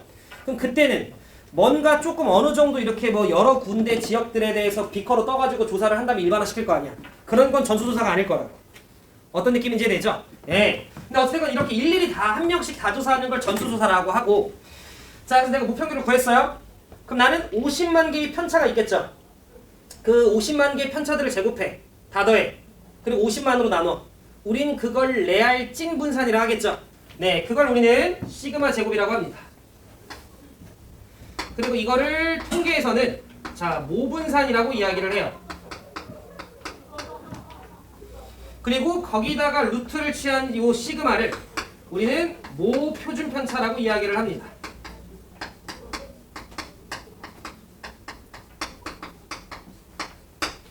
근데 이거를 수험생들이 기다리기에는 너무 힘들어요. 그 전에 대학 원서도 써야 돼서. 그래서 메가스터디에 들어가 봅니다. 그럼 메가스터디는 벌써 그날 저녁만 되면 등급컷이 떠 있어요. 그럼 걔네는 어떤 짓을 하는 거냐면 이 50만 명이 있는 애들 중에 랜덤으로 몇 명의 애들을 이렇게 뽑는 거야. 그거를 너네가 실제 문제에서 만나면 어떻게 서술을 하냐면 이런 식으로 서술이 되어 있어요. 크기라고 쓴 거야. 크기가 n 인 표본을 자 이미 추출한다 라고 문제에서는 보통 서술을 해요. 자 이미 추출한다 라는 개념은 얘들아 보건 추출한다 라는 개념으로 여러분들이 해석을 해주시면 돼요. 근데 실제로 문제에서는 보건 추출이라는 말보단 이미 추출이라는 말을 좀 쓰고요. 자 크기가 n인 표본을 이란 말도 제가 지금 다 설명할 거야. 자 예를 들어 내가 요 n이 잠시 1000이었다라고 치자. 그럼 크기가 1000인 표본을 뽑는다라는 건 애들 1000명 뽑겠다는 소리야. 여기까지 됐죠? 그런데 크기가 1000인 표본을 이미 추출한다라는 게 저 집단에서 눈 감고 1000명을 한 번에 뽑는 게 아니야. 그걸 이해하고 있어야 돼. 저 집단에서 한 명을 뽑아요. 아 점수 너구나. 예를 들어 준수구나. 그럼 체크해놔. 그리고 그 준수를 다시 20단에 넣어놔. 그리고 다시 섞어서 다시 뽑아. 요 짓을 1000번 한다는 소리예요. 원래 상태로 돌아갔기 때문에 우리가 보건 추출이라고 하는 거야. 이랬죠? 그럼 여기서 여러분들은 뭘 인지하고 계셔야 되냐면 자 내가 뽑고 확인하고 다시 넣었기 때문에 그리고 이렇게 한 번씩 1000번을 뽑는 거니까 순서가 존재합니다. 이해됐어요? 예. 요 이미 추출한다라는 건 얘들아 순서를 고려해야 된다는 뜻으로도 해석을 해주셔야 돼. 나중에 즉 처음에 뽑았는데 준수가 나왔어. 다시 넣었어. 그 다음 뽑았는데 진빈이가 나왔어. 랑 처음에 진빈이가 나왔어. 다시 넣어. 그 다음에 준수가 나오는 건 다른 걸로 봅니다. 이해됐죠? 오케이. 그러면 이 1000명은 다 준수만 뽑힐 수도 있는 거야. 운 나쁘면. 이해됐죠? 그래서 뭐 예를 들어 평균이 12.4 뭐 이렇게 나올 수도 있는 거예요. 아, 뭐 예를 들어 박준수란 친구가 뭐 예를 들어 그랬다 치면 무슨 말하는지 이해돼요? 그럼 얘들아 잘 봐. 크기가 n인 표본을 이미 추출한다는 건 한 번에 하나씩 1000번을 뽑는 거구나. 크기가 n인 표본을 이미 추출하는 건 한 번에 하나씩 n번을 뽑는 거구나. 라고 여러분들이 생각을 해주시면 되고요. 그래서 가볼게요. 하나 뽑아. 아 너구나. 체크하고 다시 넣어. 다시 뽑아. 아 너구나. 확인하고 다시 넣어. 다시 뽑아. 요렇게 뽑는다. 총 몇 번을? 자 일반화시켜서 얘기할게요. n번을. 이해됐죠? 그래서 나는 요렇게 총 n번을 뽑겠다 해요. 그럼 아마도 메가스터디는 이런 짓을 하는 걸 거야. 메가스터디 학원이 전국에 엄청 많잖아. 그죠? 그러면 거기 메가스터디 안에 있는 애들 중에 랜덤으로 한 명씩 뽑는 거겠지 뭐. 근데 그 뽑는 걸 최대한 잘 일반화시킬 수 있게 뽑아야겠지. 그건 뭐 걔네 안에 자체 기술력이겠지. 그건 모르겠어요. 근데 어찌됐건 그렇게 뽑겠다라는 거야. 메가스터디는 너네가 수능시험을 치렀을 때 예를 들어 5시에 수능시험이 끝나면 그 조사를 하는 거야. 지네 학원 자체적으로. 그러면서 너네가 이게 풀서비스도 입력하잖아. 그때는. 그럼 그것까지 뭐 잘 반영해서 그렇게 너네들한테 약간의 그래도 오차가 있을 수는 있지만 등급 컷을 제시를 해주는 거야. 이해됐죠? 그럼 여기서 우리는 이 각각 대상 하나하나를 뭐라고 하냐? 표본이라고 불러요. 그래서 내가 전수조사를 하기에는 물리적으로 시간이 오래 걸리거나 또는 현실적으로 불가능할 때 대한민국의 수질 오염도 같은 건 그냥 불가능하잖아요. 그럴 때 내가 이렇게 크기가 n인 표본을 이미 추출해서 조사를 해요. 우리는 이런 조사를 무슨 조사라고 이야기를 하냐면 표본 조사라고 불러요. 나중에 너네가 내신을 풀 때는 이런 거 당연히 뭐 수능에 안 나오지만 전수조사랑 표본조사도 너네가 문제를 읽으면서 구분할 줄 알아야 돼요. 한 객관식 1, 2번 정도에 나오는데 애들 진짜 졸라 많이 틀려요. 대충 뭐가 해서. 근데 대충 구분 좀 되시죠? 네. 자, 그럼 얘들아 잘 들어. 그럼 나는 이 표본 집단 안에서 조사를 할 수 있잖아.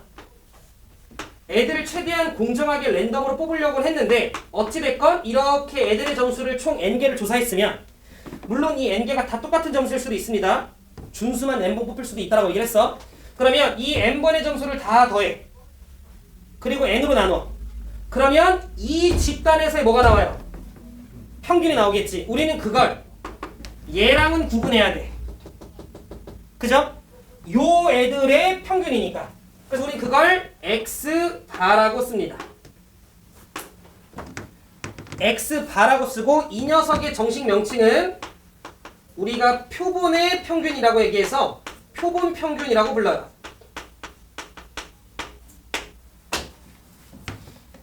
여기까지 괜찮아? 저 녀석을 우리는 표본 평균이라고 이야기를 해. 그럼 벌써 평균의 종류가 두 가지가 등장을 했어요.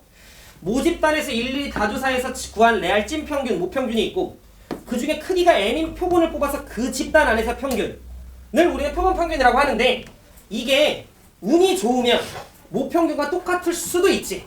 나중에 확인해봤을 때. 이해돼요? 메가스터디에서 자체적으로 조사를 그날 한 거랑 운이 좋으면 실제로 50만 명의 평균이랑 같을 수도 있지. 하지만 운 나쁘면 다를 수도 있지. 그러니까 우리는 이게 일반적으로는 다르다라고 보는 게 맞겠죠. 같지 않은 경우가 있을 거니까. 그러면 이걸 최대한 줄이는 게 뭐 걔네가 할 일이지 뭐. 그건 우리한테 관심이 없고 우리는 그냥 아 이런 상황이겠구나 정도만 인지하면 돼요. 그러면 여기까지를 한번 보도록 합시다. 예시 하나 드릴게요. 자, 주머니 안에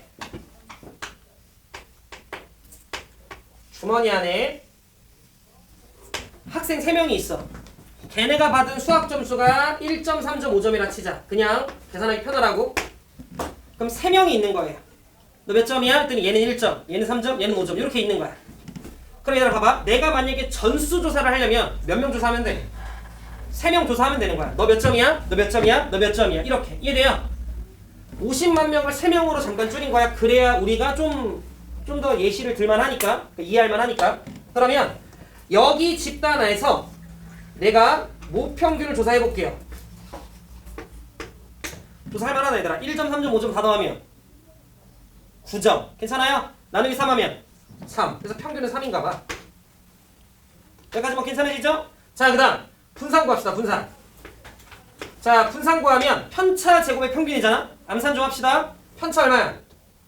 마이너스 제곱하면 4. 편차 얼마야?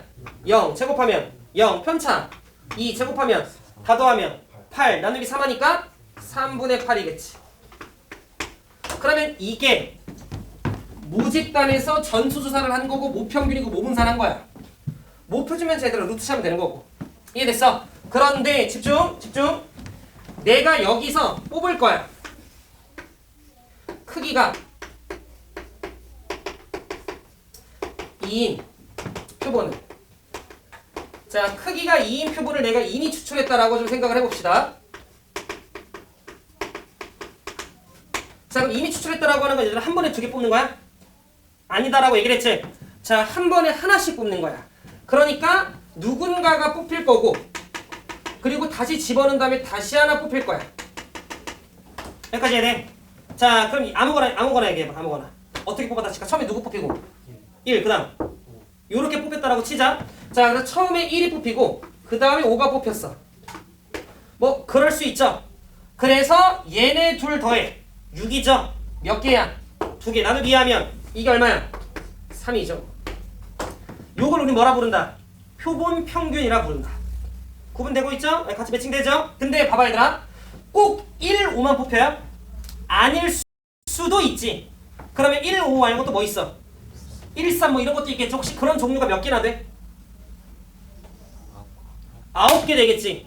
1, 1, 1, 3, 1, 5, 3, 1, 3, 3, 3, 5, 5, 1, 5, 3, 5, 5 이렇게 있겠지. 다 적어볼게요. 자, 그래서 1, 1도 될 거고요. 1, 3도 될 거고요. 3, 1도 될 거고 3, 3도 될 거고 3, 5도 될 거고 너무 귀엽네.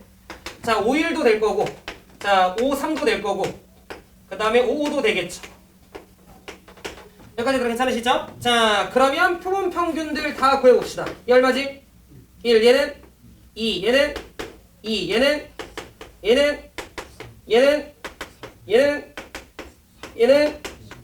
뭐 이렇게 되겠지 얘들아. 그러면 잘 봐. 어떻게 조사하냐에 따라 내가 구한 평균이 모평균과 다를 수 있고 뭐 같을 수 있고 그건 모르는 거야. 그러니까 다를 수 있다라는 이 말 뜻도 이해되셨죠? 자, 그러면 내가 뽑힐 수 있는 상황이 이거 한 가지만 있지 않다라는 것도 이해했죠? 왜? 지금 이렇게 9개가 있는 것처럼. 그럼 봐 얘들아, 지금 이와 같이 9개 정도가 있어요. 9개 정도가 있는데 그럼 왼쪽 다시 돌아갈게. 내가 또 요렇게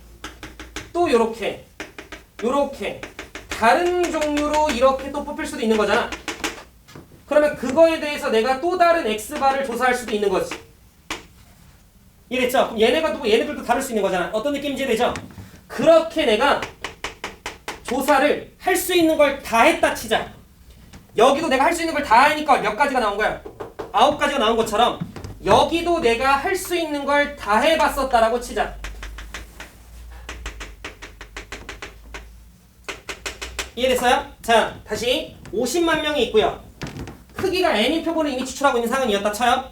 그러면 준수가 봤을 때 이게 9가지인 거 이해했죠? 50만 명인데 크기가 n인 표본을 이미 추출한다 썼을 때 이건 총 몇 종류가 되겠어?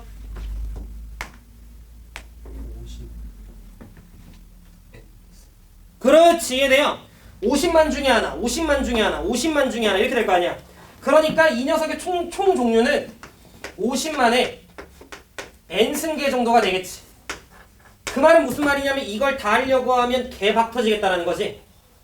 예를 들어 메가스터디가 야 우리 전국에 50만 명 애들 다 조사하기 힘드니까 그 중에 이미 추출로 1000명만 뽑자. 예 하고 뽑았어. 근데 거기 예를 들어 뭐 거기 이제 어떤 국어쌤이 쌤 이거 한 번만 하지 말고 할 수 있는 건 다 해봐요. 이러면 슈밤 50만에 1000승계를 조사해야 된다라는 거예요. 이해돼요? 그럴 수는 없다라는 거야. 이해됐지? 근데 개념적으로는 아는 거지. 50만에 1000승계 정도가 있다라는 거야. 그 말은 기존 애들보다 더 많은 조사를 해야 된다라는 거지. 다 할 수는 없어요. 이해됐지? 오케이. 그럼 얘들 잘 들어봐. 근데 요걸 한번 해봤대 수학자들이. 여기 있는 표본 평균들이 있죠.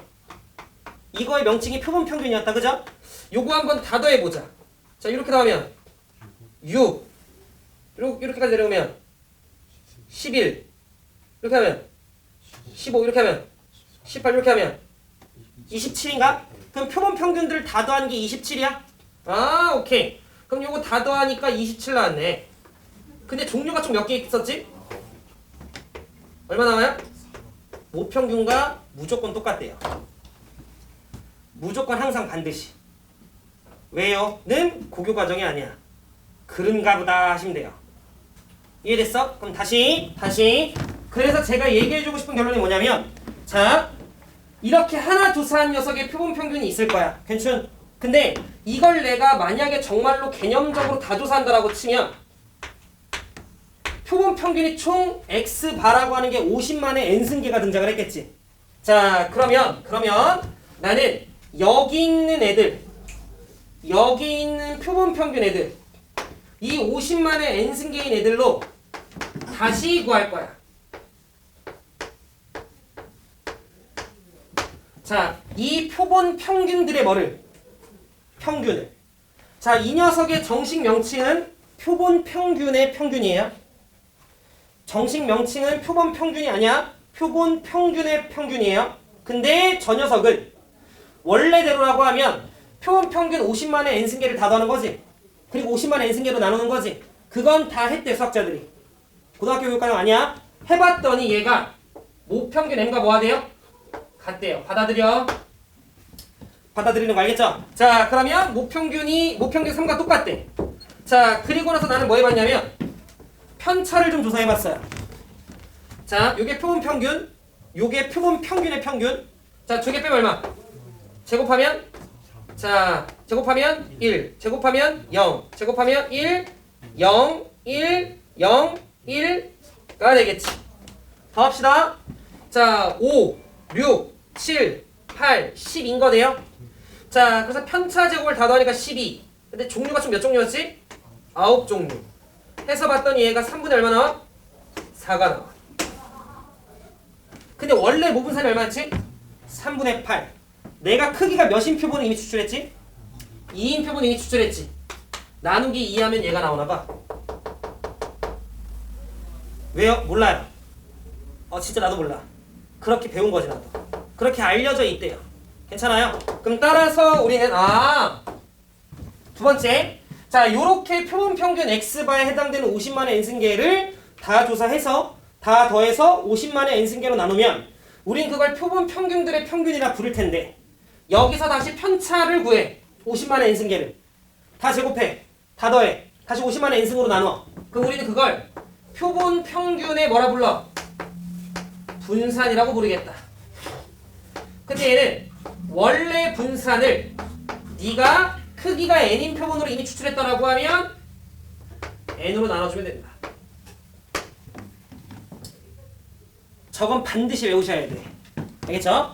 자 그리고 저기에 루트를 취하면 우린 그걸 표본 평균의 표준 편차라고 부를 텐데 그 녀석은 루트 n분의 시그마. 얘는 이렇게 쓸게 얘들아. 이렇게까지. 그래서 여러분들이 요렇게도 알고 계셔야 된다. 근데 쌤이 설명하다가 빠뜨렸어. 잠시 나봐봐. 여기 표본 집단 있죠 이렇게. 여기 안에서 다 더해서 n으로 나눈 걸 x바라고 쓰고 이 녀석의 정식 명칭이 뭐? 표본 평균이라고 얘기를 했죠. 그럼 여기서 요렇게 빼면 요 집단 안에서 뭐가 나와? 편차가 나오는 거겠지? 그지? 그러면 그 집단 안에서 편차를 제곱해서 다 더해서 나누기 n을 하면 요 집단에서의 분산이 나오지. 자 우리는 그걸 밑으로 내릴게. 여기다 적을게. 우린 그걸 S제곱이라고 써요. 그리고 우린 이 녀석을 표본 분산이라고 합니다.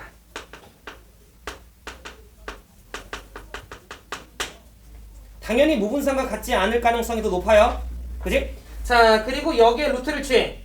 그럼 우리는 S라고 얘기하고 이걸 우리는 표본 표준 편차라고 불러요. 우리 병원이랑 조금 더 잡히겠는걸? 오케이. 준수, 이 녀석의 명칭이 뭐라고? What the fuck? 표본 평균의 평균. 근데 그게 무평균과 같다는 얘기를 해주고 싶었던 거네? 얘 이름 뭐라고? 뷰니 아니라? 표본 분산. What the fuck? 그건 얘고. 표본 평균의 그렇지, 표본 평균의 분산. 괜찮아요? 표본 평균의 평균, 표본 평균의 표준 편차. 그래서 지금 여러분들이 보셨을 때 평균, 분산, 표준 편차의 종류가 총 몇 종류? 3종류. 구분할 줄 알아야 돼, 문제 풀면서. 문제에서 나와 있는 저 평균이 모평균인지 표본 평균인지 표본 평균의 평균인지를 구분할 수 있어야 되는데 문제를 똑바로 읽으면 그걸 구분 못하는 친구는 본 적이 없어요. 그 구분은 돼요. 근데 여러분들이 표본 평균이 모평균과 같다 이렇게 착각하는 애들이 많아. 그러면 안 돼. 표본 평균들의 평균이 모평균과 같다. 이유는 몰라. 받아들여. 이런 느낌인 거지. 자, 그래서 얘들아 결론 여기다 쓸게요. 자, 내가 50만 명의 수학시험 점수를 조사를 했어. 그랬더니 그 수학시험의 점수가 예를 들어 정규분포를 따른다라고 치자.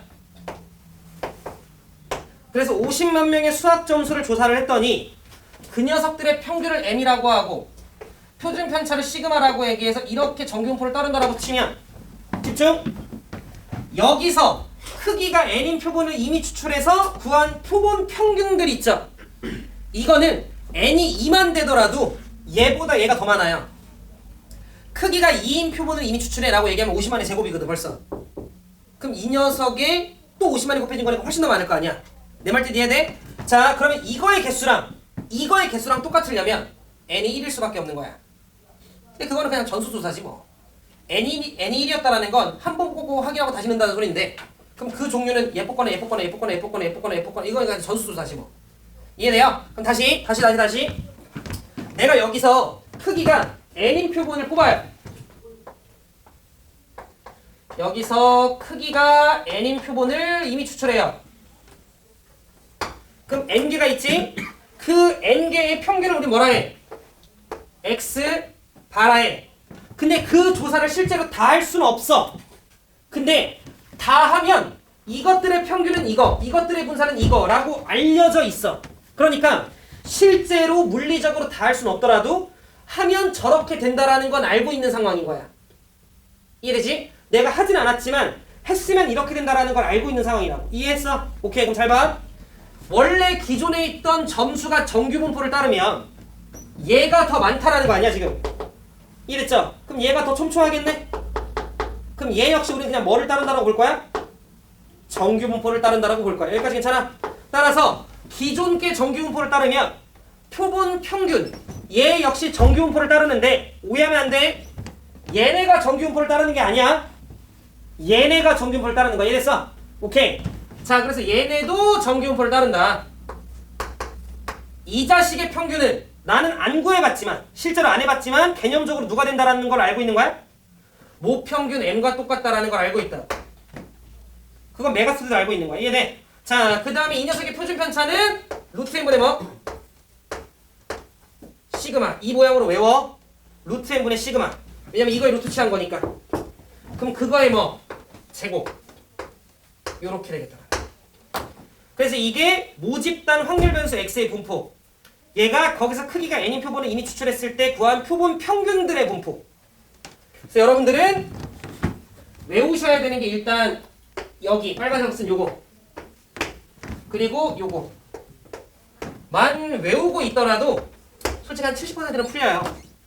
근데 요렇게 스토리로 좀 여러분들이 알고 계시면 좋겠다. 괜춘? 네, 거의 다 왔습니다. 개념은. 괜찮으시죠? 오케이. 정리할 시간 잠깐 줄게요. 아, 근데 모르지. 또 시험을 또 쉽게 내면 또 상대적인 거니까 또 다를 수 있지만. 그치. 근데 참 그죠? EBS에서 그렇게 많이 나오는데도 이렇게 컷이 낮아요. 왜냐면 똑같이 안 돼서 그래. 조금 바꾸니까. 그리고 EBS만 내진 않아, 얘들아. 모의고사에서도 내니까. 근데 너네 적분 해봐서 알 텐데 미적분 어려워요. 뭐 어떻게 시작해야 돼? 막 이래요. 그럼 그런 게 이제 학교 시험에 딱 등장하면 고민춤만 하면 10분 지나가는데 그 갑자기 뒤에 문제 한 7개 못 푸는 거예요, 내일이. 근데 너네가 우리 학원에서 시간 부족해서 느끼는 그 압박감이랑 학교 시험에서 시간 부족해서 느끼는 압박감은 차원이 달라요. 그치? 우리 학원에서는 예를 들어 10분이 남았는데 문제가 한두 문제 나오면 풀 수 있어요. 그닥 긴장 안 되거든. 수능 시험장에서는 20분 남았는데 문제 3개 남으면 3개 다 못 풀 수도 있어. 안 읽혀.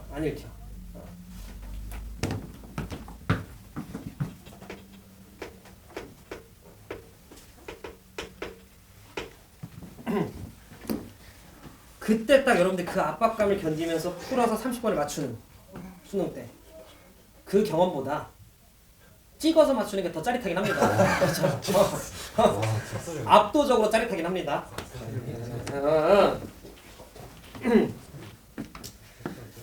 근데 얘들아 풀어서 잘 맞춰봐. 자 가봅시다. 가봅시다. 자 기본문제 1번. 자 좀 보시면 자 1357 숫자가 적힌 카드가 한 장씩 있대요. 이 중에서 한 장의 카드를 꺼내서 번호를 확인한 후 다시 넣어 잘 섞어서 또 한 장의 카드를 꺼낸다. 아 크기가 2인 표본을 이미 추출했다라는 말을 되게 풀어서 얘기한 거 느껴져요? 하나를 확인해서 확인한 후 다시 넣었다. 그리고 다시 꺼냈다. 이 말이니까.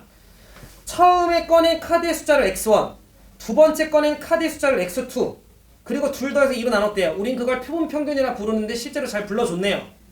문제에서는 그렇게 구한 x바들의 평균과 분산을 구해봐라고 얘기를 했거든요. 그럼 내 얘기 들어봐. 주머니 안에 1, 3, 5, 7이 있어. 자 여기서 내가 크기가 2인 표본을 꺼내요. 그럼 몇 개 꺼내는 거야? 2개 꺼내는 거야. 무슨 말하는지 이해하죠? 그러면 1, 1을 꺼낼 수 있고 댕댕댕댕댕댕 가서 7, 7까지 갈 거 아니야. 맞아요? 그럼 느껴지시죠? 총 몇 개 종류가 몇 개 있겠어? 16개가 있겠지. 그러니까 우리는 16개의 x바가 있어요. 그러면 그 16개의 x바의 평균을 진짜로 구하고 앉아있으면 안 된다고. 이해돼? 아까 내가 보여준 건 그냥 진짜로 그렇다라는 걸 알려준 거고 우리는 빨리 여기서 그냥 모집단에서 모평균과 모분산만 계산해주면 된다고. 자 모평균 구합시다. 자 모평균 구하면 다 더하면 얼마야? 16이죠? 네, 나누기 2하면 8.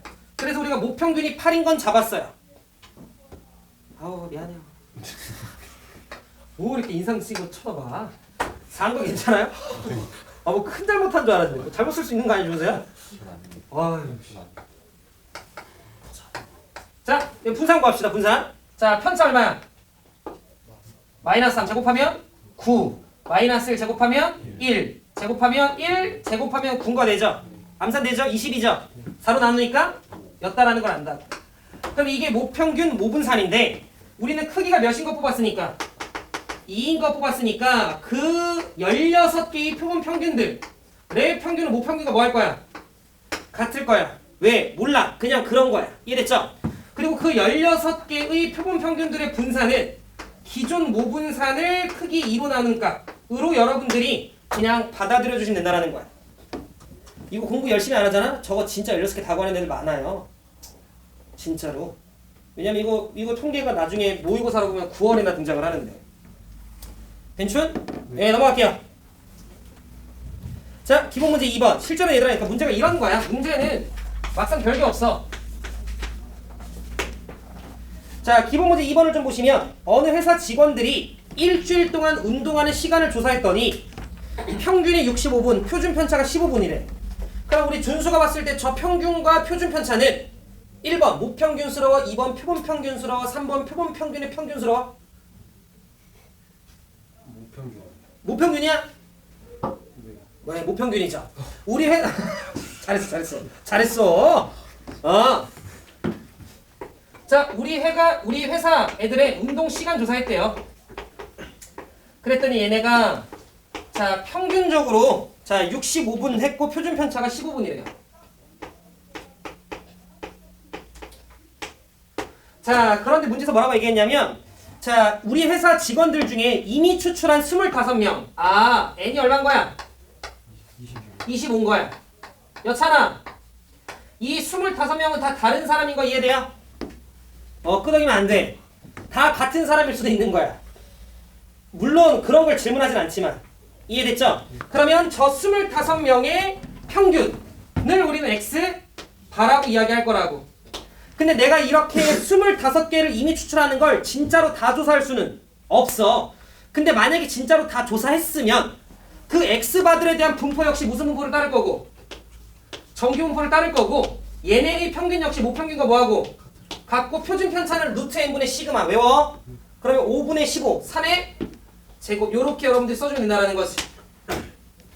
근데 이 문제에서 원하는 건 야 개념적으로 이건 건 오케이 알겠는데 내가 지금 우리 회사 직원들 중에 이미 추천한 25명의 일주일 동안 운동한 시간의 평균, 우린 그걸 표본 평균이라고 얘기를 하는데 그 표본 평균이 마침 68분 이상일 확률은 어떻게 돼? 이런 거지. 그러니까 실제로는 이거를 이렇게 바꿔서 얘로 이 녀석을 뭐 시키면 끝이야? 표준화시키면 끝인 거야.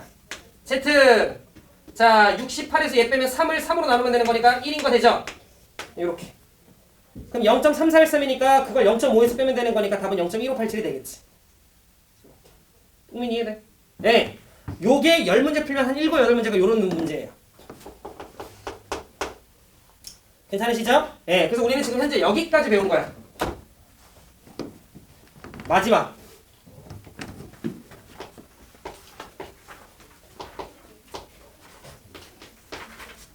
마지막 개념입니다.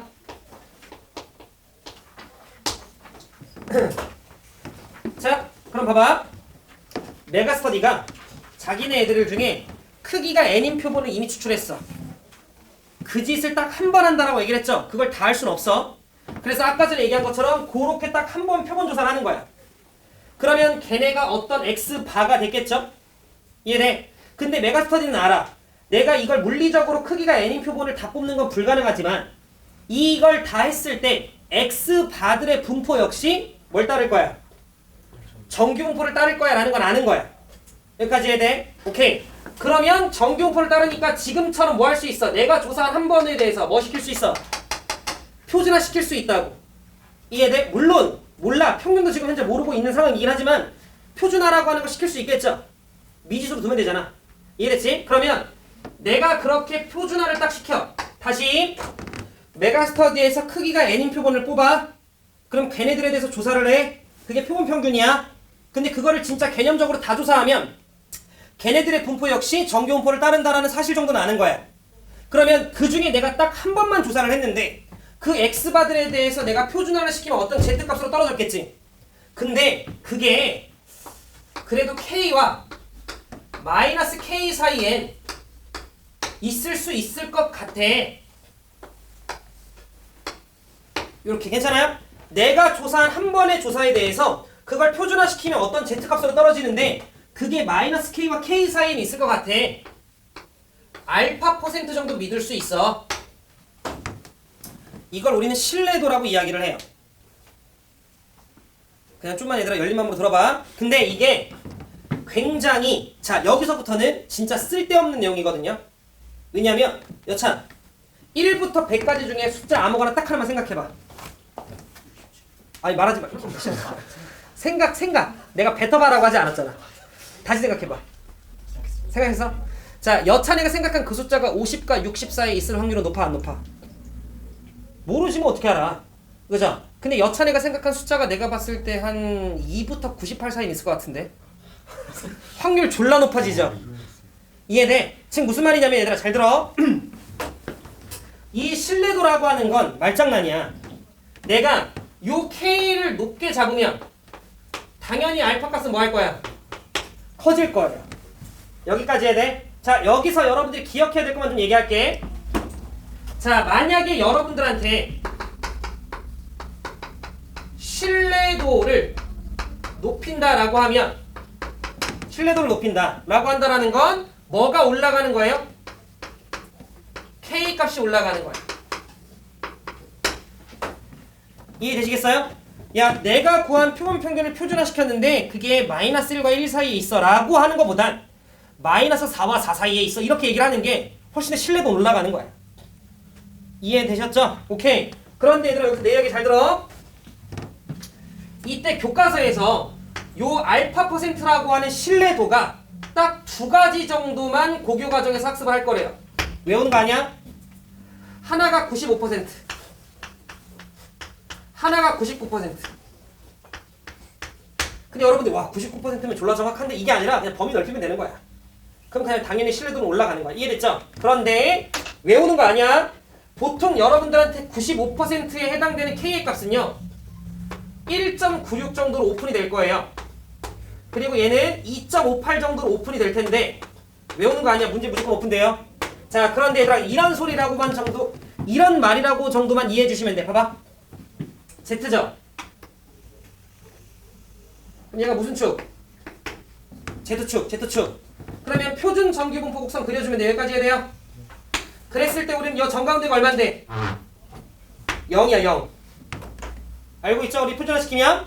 그러면 마이너스 K서부터 K까지의 확률의 값이 95%야 라고 얘기를 하는 건, 아, 요만큼의 값이 0.95의 절반이면 되는 거야. 여기까지 무슨 말 하는지 해야 돼. 그래서 저랑 잠시 거기 보시면, 예를 들어 저랑 기본 문제 3번을 좀 보시면, 기본 문제 3번 보시면 거기 단조건 끝에 Z값이 0부터 1.96일 때 값이 0.4750이라고 나와 있는 거 보여요? 그럼 요 면적이 0.4750인 거야. 요만큼의 면적이. 근데 얘들아 4750 두 배 해봐. 0.95 나온 거 보여? 그러니까 그 경계가 되는 K값, 그게 얼마인 거야? 1.96인 거야. 이렇게 오픈된다고요.